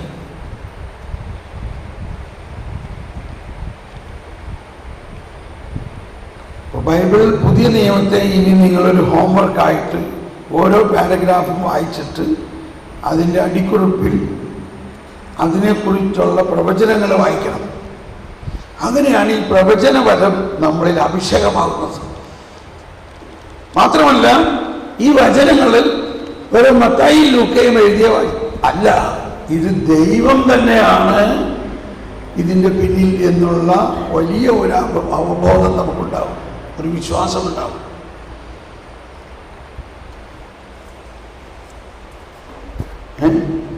ഇപ്പൊ ഈ രണ്ടെണ്ണം വായിച്ചപ്പോൾ തന്നെ നമ്മുടെ അകത്ത് എന്തോ ഒരു വ്യത്യാസം തോന്നുന്നുണ്ടോ? ഇതിങ്ങനെ കുറച്ച് വായിച്ചപ്പോൾ ഞാനൊരു ബൈബിൾ ക്ലാസ്സിൽ ഇങ്ങനെ പ്രാക്ടീസ് ചെയ്യിച്ചു. ഒരു ഭാഗം വായിച്ചിട്ട് അതിൻ്റെ അടിക്കുറിപ്പ് നോക്കി ഇത് തന്നെ എടുത്ത് വായിച്ചു. അപ്പോൾ കുറച്ച് കഴിഞ്ഞപ്പം ഒരു സഹോദരി അല്ലെങ്കിൽ ഒരു പെൺകുട്ടി അവിടെ ഇരുന്നുകൊണ്ട് ഭയങ്കര കരച്ചിൽ. എല്ലാവരും അവൾ നോക്കി, എന്തിനാ അവൾ കരയണത്? മിക്ക, ഏഷ്യ, അതിൻ്റെ ഇപ്പുറത്ത് ഹോസിയ, എല്ലാവരും അവളെ നോക്കി. അപ്പോൾ അവൾ ഓടി വന്നിട്ട് പറയാണ്, എന്നോട് ക്ഷമിക്കണം, ഞാനങ്ങ് അൺകൺട്രോളബിൾ, അതായത് പെട്ടെന്ന് കരഞ്ഞുപോയി. പക്ഷെ ഞാൻ അതിൻ്റെ കാര്യം പറയാം. ഞാൻ വിചാരിച്ചിരുന്നത് ഈ മാർക്കോസ്, മത്തായി, ലൂക്കയൊക്കെ എഴുതിയത് അവരൊരു നോവൽ എഴുതുന്ന മാതിരി എഴുതിയിരുന്നു വിചാരിച്ചത്. പക്ഷെ ഇപ്പോഴാണ് എനിക്ക് മനസ്സിലായത്, ദൈവം അരുളി ചെയ്ത കാര്യങ്ങളുടെ പൂർത്തീകരണമാണ്. ദൈവം തന്നെയാണ് അവരിലൂടെ അത് എഴുതിയിരിക്കുന്നത്. എനിക്ക് 28 വയസ്സായി, ഞാനൊരു കത്തോലിക്കയാണ്. ഇപ്പോഴാണ് എനിക്കത് മനസ്സിലായത്. അതുകൊണ്ട് ഞാൻ പെട്ടെന്ന് ഭയങ്കര പശ്ചാത്താപം വന്ന് കരഞ്ഞു പോയതാണ്. ഈ സുവിശേഷത്തെ ഞാൻ അത്ര വിലമതിച്ചില്ലല്ലോ എന്ന് ഓർത്തുകൊണ്ട് അത് കഴിഞ്ഞ് അവിടെ ഇറങ്ങിക്കഴിഞ്ഞപ്പോൾ വേറൊരു സഹോദരി എഴുന്നേറ്റ് വന്നിട്ട് പറയാണ്, ഞാൻ 4 വർഷം തിയോളജി പഠിച്ചതാണ്, ഞാനൊരു റിലീജിയൻ ടീച്ചറാണ്, പക്ഷേ ഇതുപോലെ ഞാൻ പഠിച്ചില്ല.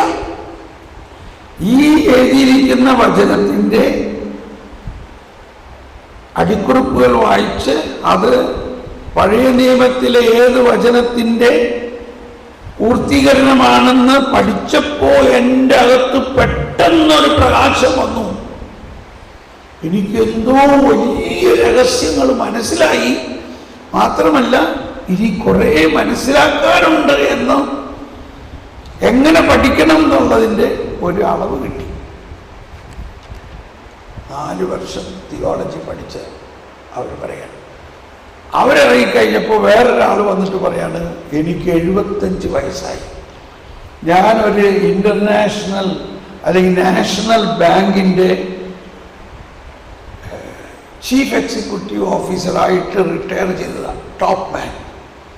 ഞാൻ ഇൻ്റർനാഷണലായിട്ടുള്ള എല്ലാ വലിയ വലിയ സെമിനാറുകളും എല്ലാ കോൺഫറൻസുകളും ഒക്കെ പഠിക്കുകയും അറ്റൻഡ് ചെയ്യുകയും ചെയ്തിട്ടുണ്ട്. പക്ഷേ ഈ ജീവൻ്റെ പുസ്തകത്തെ ഞാൻ ഇതുപോലെ പഠിച്ചിട്ടില്ല. ഇപ്പോൾ ഇതിന് വലിയ വില ഉള്ള മാതിരി എനിക്ക് തോന്നുകയാണ്. ദൈവത്തിന് സ്തുതി. എൻ്റെ ജീവിതത്തിൻ്റെ സായാഹ്നത്തിലെങ്കിലും ഈ വചനത്തിൻ്റെ ഉൾക്കാഴ്ച എങ്ങനെ കിട്ടും എന്നുള്ളത് എനിക്ക് മനസ്സിലാക്കി തന്നതിന് നന്ദി. നമ്മളിങ്ങനെ വചനം കൂടെ വായിച്ചാൽ പോരാ, അതിൻ്റെ അകത്ത് ഉള്ള പ്രവചനം, അതിൻ്റെ പൂർത്തീകരണം മനസ്സിലാക്കുമ്പോഴാണ്. അപ്പോൾ മാതാവിൻ്റെ അകത്ത് ഈ പഴയ നിയമവചനങ്ങളൊക്കെ ഉണ്ടായിരുന്നു. അതെങ്ങനെ പൂർത്തിയാകും, ഇത് ആരിലൂടെ പൂർത്തിയാകും എന്നൊക്കെ ചിന്തിച്ചിട്ടുണ്ടായിരിക്കുന്ന കാലഘട്ടത്താണ് പറയണത്. നീ തന്നെയാണ് അതിൻ്റെ പൂർത്തീകരണം. ഇങ്ങനെ നമ്മൾ വചനം കുറച്ച് പഠിക്കണം. അങ്ങനെ പഠിക്കുമ്പോഴാണ് നമ്മളുടെ ഉള്ളിലുള്ള കുറേ തെറ്റായ ബോധ്യങ്ങളൊക്കെ താനെ ഡിലീറ്റായി പോകും, പ്രകാശിക്കും. നമ്മൾ വചനത്തിൻ്റെ വളരെ ഈശോ പറഞ്ഞു, അതെ ഇപ്പം എൻ്റെ മുമ്പിൽ തന്നെ അതാണ് നിൽക്കണേ, മനുഷ്യൻ ജീവിക്കുന്നത് അപ്പം കൊണ്ട് മാത്രമല്ല, 4:4 ദൈവത്തിന്റെ നാവിൽ നിന്ന് പുറപ്പെടുന്ന ഓരോ വാക്കുകൊണ്ടുമാണ്. കണ്ടോ, ഓരോ വാക്കുകൊണ്ട്, ഒരു ചെറിയ വാക്ക്, ആ ഒരു ചെറിയ വാക്കിൽ ആരുണ്ട്? ദൈവം തന്നെയുണ്ട്, ക്രിസ്തു ഉണ്ട്. അപ്പൊ ഇത് ഏത് വചനമാണത്? മത്തായി 4:4. അപ്പൊ അത് ഏത് വചനത്തിൽ ആണ് അവിടെ പറയുന്നത്? നിയമാവർത്തനം 8:3. കണ്ടോ, നിയമാവർത്തനം 8:3. നിയമാവർത്തനത്തിൽ എഴുതിയിരിക്കുന്നത് ഈശോ ഉദ്ധരിക്കുകയാണ്.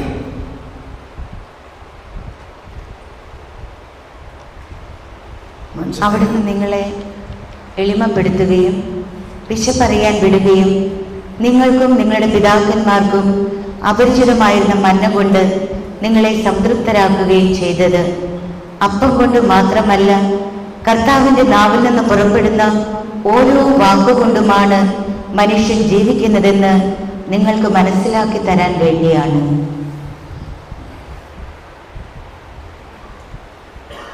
ഓരോ വാക്ക്. അതുകൊണ്ട് ഈശോ തന്നെ പറഞ്ഞ വാക്കുകളെ കുറെ കൂടി നമ്മൾ മുറുകെ പിടിക്കണം. ബൈബിള് മുഴുവനും ദൈവവചനമാണ് എന്ന് വിചാരിച്ചാൽ പോരാ.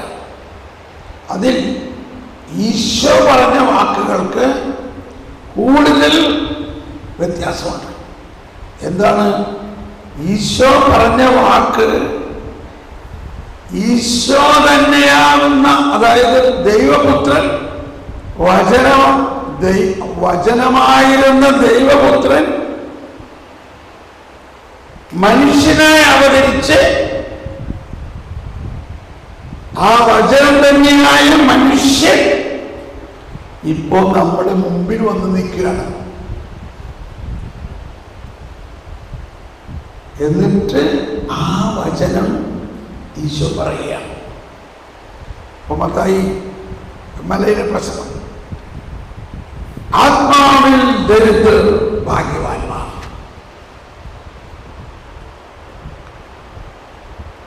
ഈശോ അവിടെ കൂടിയിരുന്ന നാനാജാതി മതസ്ഥ പാപികൾ അവരോടാ പറയണേ. അവരാരും ജ്ഞാനസ്നാനം സ്വീകരിച്ചിട്ടില്ല. ഫ്രാൻസിസ് മാർപ്പാപ്പ ഇങ്ങനെ വ്യാഖ്യാനിക്കുന്നു, ബ്ലെസ്സഡ് ആർ യു, നിങ്ങൾ അനുഗ്രഹീതർ. നിങ്ങൾ അനുഗ്രഹീതരാകുമെന്നല്ല പറഞ്ഞത്, നിങ്ങൾ അനുഗ്രഹീതർ. You are blessed. നിങ്ങൾ ഓൾറെഡി അനുഗ്രഹീതരാണ്. എന്തുകൊണ്ടാണ് അങ്ങനെ പറഞ്ഞേ ഈശോ? നമ്മൾ അങ്ങനെ, ഞാനങ്ങനെ ചിന്തിച്ചിട്ടായിരുന്നില്ല. മാർപ്പാപ്പ പറഞ്ഞത് കേട്ടപ്പോഴാണ് എനിക്കത് മനസ്സിലായത്. മലയാളത്തിൽ എങ്ങനെയത്? ബ്ലെസ്സഡ് ആർ യു, ആത്മാവിൽ ദരിദ്രർ ആയവർ ഭാഗ്യവാന്മാർ, ദൈവരാജ്യം അവരുടേതാണ്. അപ്പൊ ഇതിൽ ഒരു പ്രവചന ഭാഗമുണ്ട്, ഒരു സംഭവിച്ചു കഴിഞ്ഞ ഭാഗമുണ്ട്. എന്താ സംഭവിച്ചു കഴിഞ്ഞത്? എന്തുകൊണ്ടാണ് നിങ്ങൾ അനുഗ്രഹീതരെന്ന് ഈശോ പറഞ്ഞത്? ഈശോ മനുഷ്യാവതാരത്തിലൂടെ എല്ലാ മനുഷ്യരെയും തൻ്റെ ശരീരത്തിൽ സ്വീകരിച്ച്, ആ ശരീരമായ ഈശോ ആണ് ഇവിടെ നിൽക്കുന്നത്. അവര് മുഖാമുഖം കാണുകയാണെന്നിട്ട് അവര് പാപകരമായ അവസ്ഥയിലാണെങ്കിലും അവർ മനുഷ്യാവതാര രഹസ്യത്തിലൂടെ ഈശോയുടെ ശരീരത്തിലാണ്. അതുകൊണ്ട് തന്നെ അവർ അനുഗ്രഹീതരാണ്.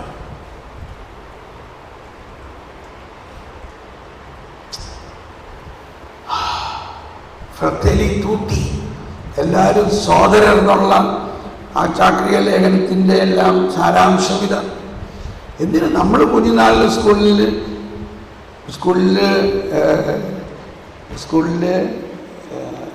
രാവിലെ തന്നെ ഒരു പ്രതിജ്ഞ ചെയ്യില്ലേ? എന്താ പ്രതിജ്ഞ ചെയ്യണത്?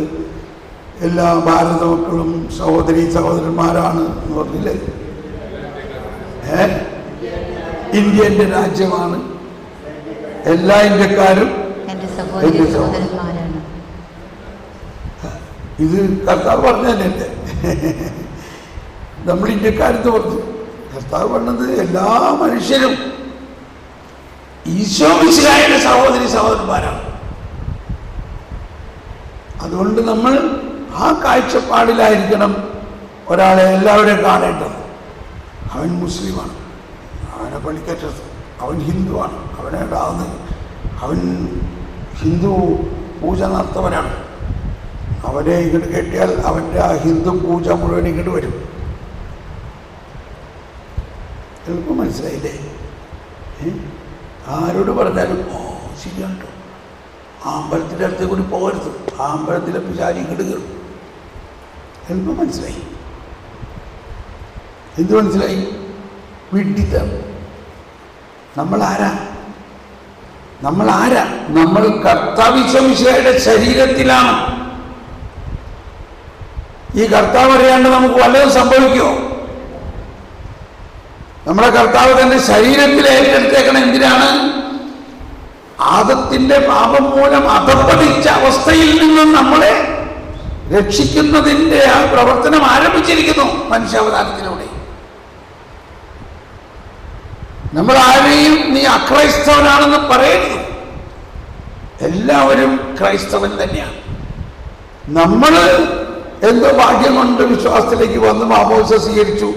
അവർ അറിഞ്ഞായിരുന്നുവെങ്കിൽ അവർ നേരത്തെ മാമോദിസ സ്വീകരിക്കുമായിരുന്നേനെ. അവരെ ആരും അറിയിച്ചില്ല. എൻ്റെ ടീമിൽ ഒരുപാട് പേരുണ്ട്. അവര് നമ്മുടെ സുവിശേഷ പ്രഘോഷണത്തിലൂടെ മനസ്സിലായി യേശുക്രിസ്തു ക്രിസ്ത്യാനികളുടെ മാത്രം ഒരു ദൈവമല്ല. യേശുക്രിസ്തു എല്ലാ ജാതി മതസ്ഥരെയും തന്റെ ശരീരത്തിൽ സ്വീകരിച്ചു. മനുഷ്യവർഗത്തിന്റെ പ്രത്യാശയായ ക്രിസ്തുവെ ഇതൊക്കെ പ്രാർത്ഥിക്കുന്നുണ്ടെങ്കിലും ഒരു മാമോദിസ സ്വീകരിക്കാത്ത ഒരാളെ കാണുമ്പോൾ നമ്മുടെ മനോഭാവം എന്താ?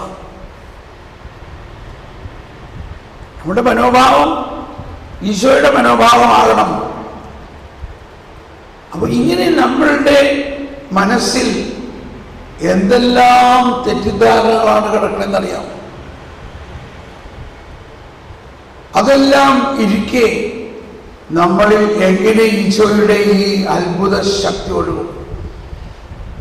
ഞാനിപ്പോൾ ഓർക്കുന്നത് കണ്ണൂർ ഭാഗത്തൊരിക്കൽ ഒരു കൺവെൻഷൻ നടക്കുകയാണ്. അപ്പം ഈ വചനം ആകാശത്തിന് കീഴെ മനുഷ്യരുടെ രക്ഷയ്ക്കായി വേറൊരു നാമവും നൽകപ്പെട്ടിട്ടില്ല എന്ന് പറഞ്ഞ നിമിഷത്തിൽ ഞാൻ ദർശനത്തിൽ കാണുന്ന ഒരാളുടെ തലയിൽ ഒരു ചെറുനാരങ്ങ സൈസിലുണ്ടായിരുന്ന ഒരു മുഴ അവിഞ്ഞു പോവുകയാണ്. താഴെ അവിഞ്ഞു പോകും ഈ വചനത്തിൻ്റെ അടയാളമായിട്ട്.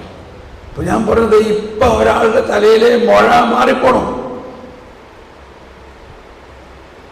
ആരാണത്? അപ്പോ അതിൻ്റെ പുറകു വശത്തിരുന്ന ആള് അയാളത് കണ്ടു, ഇയാളിരിക്കാൻ. പക്ഷെ ഇയാൾക്ക് മനസ്സിലാവില്ല, ഇയാൾ അന്വേഷിച്ച് കിടക്കാൻ ആരാണ്. പുറകു വശത്തിരുന്ന ആൾ തന്റെ തലയിൽ. അപ്പോ അയാൾ ഓടി സ്റ്റേജിൽ വന്നിരിക്കുകയാണ്. തലയിലത്തെ മുഴ അവിഞ്ഞു പോണത് മറ്റുള്ളവരിങ്ങനെ കാണുകയാണ്.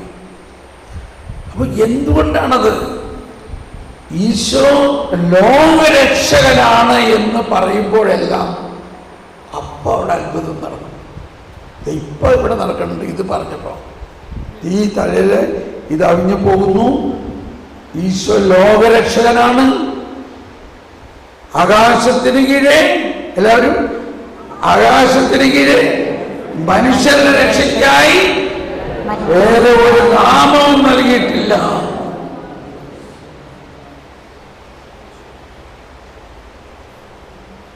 ഇപ്പോൾ ഒരാൾക്ക് ഒരു സൗഖ്യം കിട്ടുന്നത് കഴുത്തിൽ ഒരു മുഴയുണ്ടായിരുന്നത് അവിഞ്ഞു പോണ മാതിരി കഴുത്തിൽ ഒരു മുഴ. ഒരുപക്ഷെ വേദന ഉണ്ടായിരുന്നു, ആ വേദന മാറി. അങ്ങനെ ആരെങ്കിലും ഈ ഗ്രൂപ്പിലുണ്ടോ? ഇപ്പോൾ കഴുത്തിൽ ഒരു മുഴ, വേദന ഉണ്ടായിരുന്നു, ഇപ്പോൾ ഉണ്ടോ നോക്കി. കഴുത്തിൽ ഒരു മുഴ, അതിൽ വേദന ഉണ്ടായിരുന്നു. ചിലപ്പോൾ കഴുത്തിൽ ഈ വെച്ചിട്ട് അവിടെ ഉണ്ടാകും. ആരെങ്കിലും? ഓക്കെ. അപ്പോൾ ഇല്ലെങ്കിൽ ഈ ഗ്രൂപ്പിൽ അല്ലെങ്കിൽ ഓൺലൈനിൽ കാണാം. അപ്പോൾ ഇങ്ങനെയും ഇതെല്ലാം ഇങ്ങനെ വരുന്നതിൻ്റെ അർത്ഥം ഇതാണ്: നമ്മളിലുള്ള മാനുഷികമായ ചിന്തകളെ ഉന്മൂലനം ചെയ്യുമ്പോഴാണ് നമ്മുടെ വിശ്വാസം വർദ്ധിക്കുക. വിശ്വാസം വർദ്ധിച്ചാലേ അത്ഭുത രോഗശാന്തികളും ജന്മനാ ഉള്ള രോഗങ്ങളുടെ എല്ലാം സൗഖ്യം നടക്കുള്ളൂ. ഈശോ ലോകരക്ഷകനാണെന്ന് അല്പം പോലും സംശയമില്ലാതെ വിശ്വസിക്കണം. മാത്രമല്ല, ഇപ്പൊ നമ്മൾ പറഞ്ഞു, ആദ്യം നിങ്ങൾ ദൈവരാജ്യവും പിന്നെന്താ അവിടുത്തെ നീതി, അത് ഞാൻ പിന്നെ പറയാം, അത് ഇച്ചിരി കൂടുതലായി പോകും. ആ ദൈവനീതി എന്താണെന്ന് നമ്മൾ മനസ്സിലാക്കണം. എന്താണ് ദൈവനീതി? അല്ലെങ്കിൽ ഇപ്പം തന്നെ ഒന്ന് ചെറുതായിട്ടൊന്ന് സൂചിപ്പിക്കാം. ഒരു ഉദാഹരണം, ലളിതമായൊരു ഉദാഹരണം. ഞാൻ ആദ്യം ബോംബെയിലാണ് താമസിച്ചിരുന്നത്. അപ്പോൾ ഒരു കോളനി പോലെയാണ്, കുറേ വീടുകൾ, ഫ്ലാറ്റുകൾ. അപ്പോൾ നടുക്ക് ഒരു ഫുട്ബോൾ ഗ്രൗണ്ട് ഉണ്ട്. പിള്ളേർ സ്കൂളിൽ നിന്ന് വന്നു കഴിഞ്ഞാൽ നേരെ ഡ്രസ്സ് മാറിയിട്ട് ഉടനെ ഗ്രൗണ്ടിൽ പോയി കളിക്കും. കളിക്കണ നേരത്ത് പന്തടിച്ച അടുത്തുള്ള വീട്ടുകാരുടെ ജനലൊക്കെ പൊട്ടും. ഇത് സ്ഥിരം പരിപാടിയാണ്. അപ്പോൾ ഒരു ദിവസം എൻ്റെ മോൻ, അവൻ ഓടി ചാടി കളിക്കാനായിട്ട് ഇറങ്ങി. ഭാഗ്യത്തിന് ഞാൻ അവിടെ ഗ്രൗണ്ടിൻ്റെ സൈഡിലുണ്ടായിരുന്നു. ഇവനൊരു ബോളടിച്ച് അടുത്ത വീട്ടൊരു സർദാർജി, ഭയങ്കര തടിയൻ മീശക്കാരനൊരു സർദാർജി, അയാളുടെ ജനല് ചെന്ന് അടിച്ച് അത് പൊട്ടി പാലിച്ചായി, ജനല് മുഴുവൻ നശിച്ചു. സർദാർജി വന്നിട്ട് അയാളുടെ വായുള്ള തെറി മുഴുവനും പറഞ്ഞുകൊണ്ട് എവിടെ അവനെ അടിച്ചൻ, അവനെ തോന്നില്ല എന്ന് പറഞ്ഞു. ഇയാൾ വന്നിട്ട് എൻ്റെ മോനെ പിടിച്ചു. പിടിച്ച് ഇവനെ അടിക്കാൻ പോകുമ്പോഴേക്കും പെട്ടെന്ന് ഞാൻ ഓടി വന്ന് അയാളുടെ കൈ കയറി പിടിച്ച്, അടിക്കരുത്. നിങ്ങൾക്കറിയാം ഇവനെന്താ ചെയ്തത്? ഇവൻ ബോളടിച്ചിട്ട് ജനലെ പൊട്ടിച്ചു. എന്തോ ഒരു മനോഹരമായിട്ടാക്കിയ ജനലാണ്. എത്രായിരം രൂപ ചെലവുള്ളതാണ്. അതൊക്കെ ശരിയായിരിക്കാം, പക്ഷെ ഇവൻ എൻ്റെ മകനാണ്, അതുകൊണ്ട് അവനൊന്നും ചെയ്യരുത്. അവൻ വലിയ തെറ്റല്ലേ ചെയ്തത്? ശരിയായിരിക്കാം. ഇനിയിപ്പോൾ എന്ത് ചെയ്യും? ഇത് ഈ ജനൽ, അത് ഞാൻ ശരിയായി തരാം. അതിന് ഉത്തരവാദിത്വം ഞാനേറ്റ്. അവനാണ് തെറ്റ് ചെയ്തത്, പക്ഷേ ഞാൻ അവൻ്റെ അപ്പനാണ്. അവൻ ചെയ്ത തെറ്റിന് പരിഹാരം ഞാൻ ചെയ്യാം.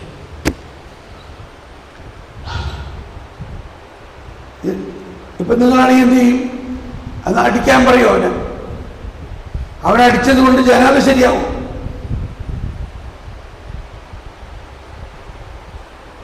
ഇതാണ് ദൈവനീതി. മനസ്സിലായോ? ദൈവം നമ്മൾ ചെയ്ത തെറ്റിന് ദൈവം പരിഹാരം ചെയ്യും. നമ്മുടെ സീറോ മലബാറിൻ്റെ ഒരു പ്രാർത്ഥനയുണ്ട്, സകലേശ്വരനാം ദൈവ വിശ്വാസികളെ കേൾക്കും. അതിനു മുമ്പ് അതിൽ രണ്ടാമത്തെ വരി ഇങ്ങനെയാണ്.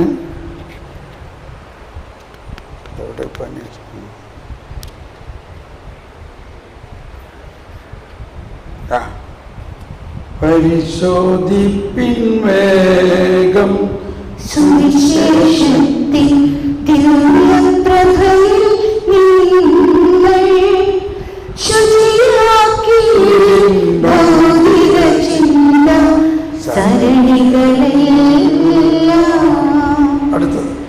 നാഥൻ സദയം നല്ല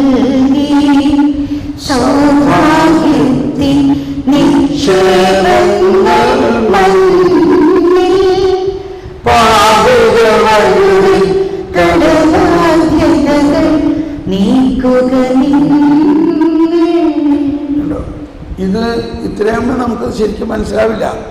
ഇതിൻ്റെ ഗദ്യരൂപം കേട്ടിട്ടോ. യാചിക്കുന്നവരുടെ മുമ്പാകെ സൗഭാഗ്യദായകമായ ഭണ്ഡാഹാരം തുറന്നു വെച്ചുകൊണ്ട് കർത്താവ് അരുളിച്ചെയ്തു, പാപികളെ നിങ്ങൾ വരുവിൻ, നിങ്ങളുടെ കടപ്പത്രം തിരികെ വാങ്ങിക്കൊള്ളുവിൻ. ഇപ്പൊ കുറച്ചും കൂടി എളുപ്പം മനസ്സിലായില്ലേ? ഇപ്പോഴും മനസ്സിലാവുന്നില്ലേ? പാപികളെ നിങ്ങൾ വരുവിൻ, നിങ്ങളുടെ കടപ്പത്രം തിരികെ വാങ്ങിക്കൊള്ളുവിൻ. ഇപ്പോൾ നമുക്ക് ഒരാൾക്ക് ഒരു ബാങ്ക് ലോണുണ്ട്, അല്ലെങ്കിൽ മോർഗേജ് 50 ലക്ഷം രൂപ ബാങ്ക് അടയ്ക്കാനുണ്ട്. നമുക്ക് അടയ്ക്കാൻ പറ്റില്ല. ബാങ്കുകാർ ജപ്തി നോട്ടീസ് അടിച്ചിരിക്കുകയാണ്. ഇത്രാം തീയതിക്കകത്ത് അടച്ചില്ലെങ്കിൽ വീട് ജപ്തിയാവും. നമ്മളാകെ പ്രയാസത്തിലിരിക്കുകയാണ്. അങ്ങനെ ഇരിക്കുമ്പോൾ പെട്ടെന്ന് വേറൊരു നോട്ടീസ് വരികയാണ്, നിങ്ങൾ വന്ന് കടപ്പത്രം തിരിച്ചു കൊണ്ടുപോയിക്കോ, നിങ്ങളുടെ ലോൺ ആരോ അടച്ചു തീർത്തു.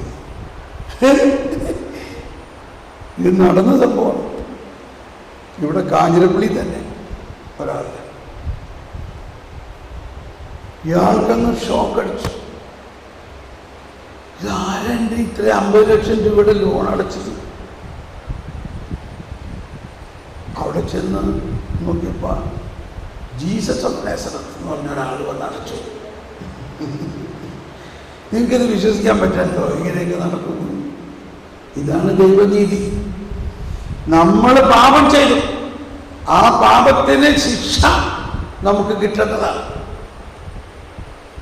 അങ്ങനെ ഇരിക്കെ മറ്റൊരാൾ വന്നിട്ട് ആ പാപവും അതിൻ്റെ ശിക്ഷയും ഏറ്റെടുത്ത് നമ്മുടെ കടപ്പത്രം തിരികെ മേടിച്ചോളാൻ പറയാം. അപ്പൊ കുറ്റം ചെയ്യുന്നവൻ ശിക്ഷിക്കപ്പെടണ്ടേ? കുറ്റം ചെയ്യുന്നവൻ ശിക്ഷിക്കപ്പെടണ്ടേ? പറയും, പറഞ്ഞോ? ഇതാണ് ഇപ്പോഴും സുവിശേഷം ഇപ്പോഴും പ്രഘോഷിക്കപ്പെടുന്നില്ല എന്ന് പറഞ്ഞതിന്റെ കാര്യം.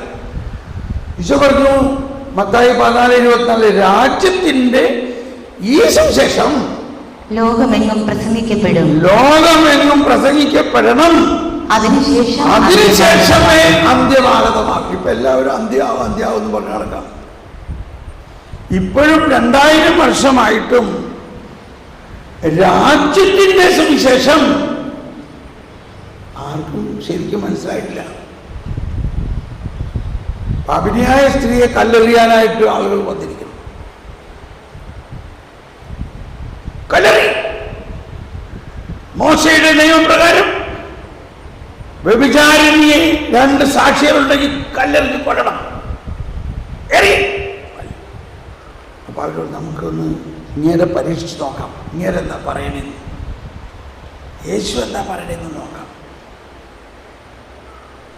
അവരുടെ അടുത്തോളൂ, ഗുരു, ഇവൾ മഹാപാപിയാണ്, ഇവൾ വ്യഭിചാരം ചെയ്തുകൊണ്ടിരിക്കെ കണ്ടവരുണ്ട്.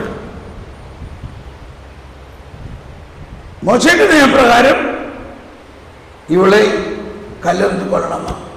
അങ്ങനെന്താ പറയണേ?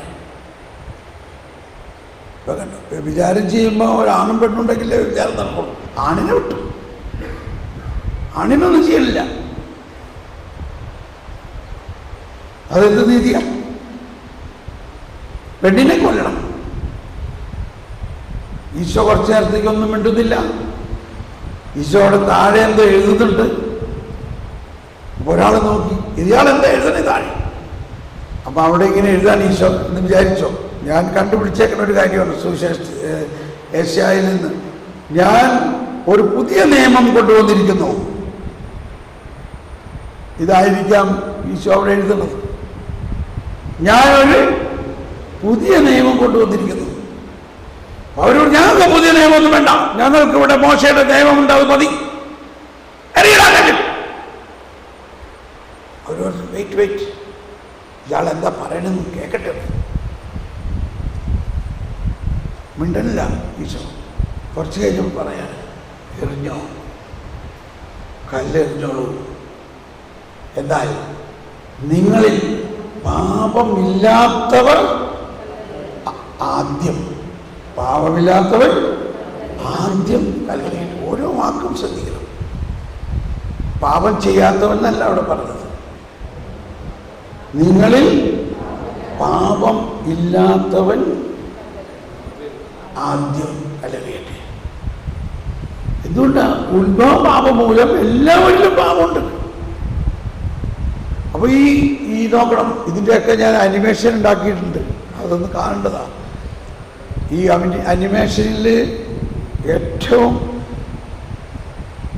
സമയമെടുത്തുണ്ടാക്കിയേക്കുന്ന അനിമേഷൻ ഇതാണ്. ഇവര് മോശയുടെ നിയമം അനുസരിച്ചില്ലെങ്കിൽ ശിക്ഷിക്കാനുള്ള ആരാച്ചാരന്മാരാണ് അവർ. ഗവൺമെന്റ് നിയോഗിച്ചേക്കണമാതിരി അവരെ നിയമിച്ചേക്കണവരാണ്. അയാൾ ഒരു ഫുട്ബോൾ സൈസിലുള്ള കല്ല് അവളുടെ തലയിൽ എറിഞ്ഞ തല പൊളിയണം, അതാണ് അവരുടെ കണക്ക്. അങ്ങനെയൊക്കെ ഈശോയുടെ ഈ വചനം അയാളുടെ ഹൃദയത്തിലേക്ക് വന്നു. നിങ്ങളിൽ പാപമില്ലാത്തവൻ അവളെ കല്ലെറിയട്ടെ. ഇയാൾക്ക് കല്ലെറിയാൻ പറ്റണില്ല. ഇയാളുടെ കൈകളിങ്ങനെ താഴ്ന്നുപോയി. ആ കല്ല് താഴെ വീണു. ഇയാള് പോയി. അങ്ങനെ ഓരോരുത്തരായിട്ട് പോയി. ഇപ്പൊ എന്താ അവിടെ സംഭവിച്ചത്? ഈശോയുടെ നീതി, ദൈവത്തിൻ്റെ നീതി ആ വചനത്തിലൂടെ ഈ പെണ്ണിനല്ല, അതിനുപരി ഫരിസേയ പ്രമാണിമാരുടെ ഹൃദയത്തെ സ്പർശിച്ചു. ശിലാഹൃദയം മാറി. ആ വചനം അവരുടെ ഹൃദയത്തിൽ രൂപാന്തരീകരണം ഉണ്ടാക്കി. ഇതാണ് ദൈവരാജ്യം, ഇതാണ് ദൈവനീതി. അപ്പോ വേറൊരാൾ പറഞ്ഞു, അതെന്താ അവളെ ശിക്ഷിക്കാഞ്ഞേ? അപ്പൊ മോശയുടെ നിയമം എവിടെ? അപ്പൊ ഈശോ പറയാണ്, നിയമവും പ്രവാചകന്മാരും യോഹന്നാൻ വരെയുള്ളൂ. അതിനുശേഷം ദൈവരാജ്യം പ്രഘോഷിക്കപ്പെടുന്നു.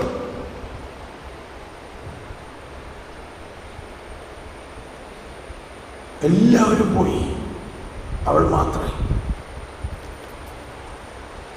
സോറി, ഇപ്പൊ തന്നെ പോകാം, ഭക്ഷണം റെഡിയാണ്. ഞങ്ങൾക്ക് വിശപ്പില്ല.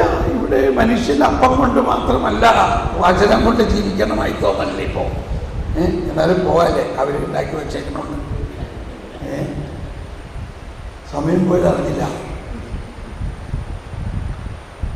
ഈശോ അവളോട് പറയാണ്, മകളെ സമാധാനമായി പോവുക, മേലിൽ പാപം ചെയ്യരുത് എന്ന് പറയണത് അർത്ഥം നിന്റെ പാപത്തിന് ഞാൻ പരിഹാരം ചെയ്ത് നിന്റെ ജീവിതത്തെ മാറ്റുന്ന കൃപാവരം കൊണ്ട് ഞാൻ നിന്നെ നിറച്ചിരിക്കുന്നു. നിനക്കിനി മേലിൽ പാപം ചെയ്യാൻ പറ്റില്ല. നീ നിന്റെ രക്ഷകന്റെ മുഖാമുഖം കണ്ടിരിക്കുന്നു.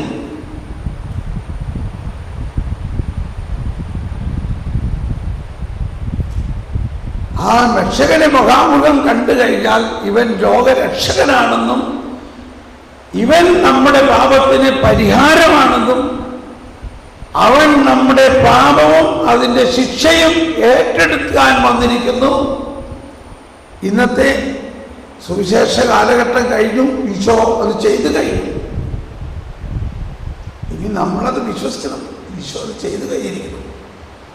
എങ്കിൽ മാത്രമേ ഈ പാപം നമ്മൾ വിട്ടു പോവുള്ളൂ. പാപം നമ്മളിൽ ഇപ്പോഴും നിലനിൽക്കുന്നതിൻ്റെ ഒരു കാരണം ഈശോ പാപവും ശിക്ഷയും ഏറ്റെടുത്ത് നമ്മളെ വിമോചിപ്പിച്ചിരിക്കുന്നു എന്ന് നമ്മൾ പൂർണ്ണമായി വിശ്വസിക്കുന്നില്ല. ഈ കുർബാനയിൽ ഉടനീളം ഇത് തന്നെ പറയണം.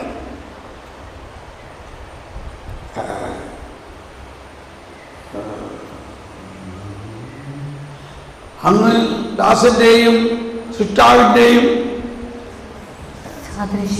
സാദൃശ്യമാണ്. അങ്ങ് ഞങ്ങളുടെ പാപങ്ങളെ ഉന്മൂലനം ചെയ്യുകയും ഞങ്ങളെ നല്ലവനോടൊപ്പം സ്വർഗത്തിലേക്ക്, ഇതൊക്കെ പ്രാർത്ഥനയാണ്, നല്ലവനോടൊപ്പം ഇല്ലേ, നല്ലവനോടൊപ്പം നമ്മളെ സ്വർഗത്തിലേക്ക് കൊണ്ടുപോയിരുന്നു. എന്തിനീ നല്ലവന്റെ പേര് കുർബാന പുസ്തകത്തിൽ വന്നു. ഇന്ന് നമ്മളങ്ങനെ പ്രാർത്ഥിച്ചു, നീതിയുടെ വാതിൽ ഞങ്ങൾക്കായി തുറക്കണമേ, പാപികളേവരെയും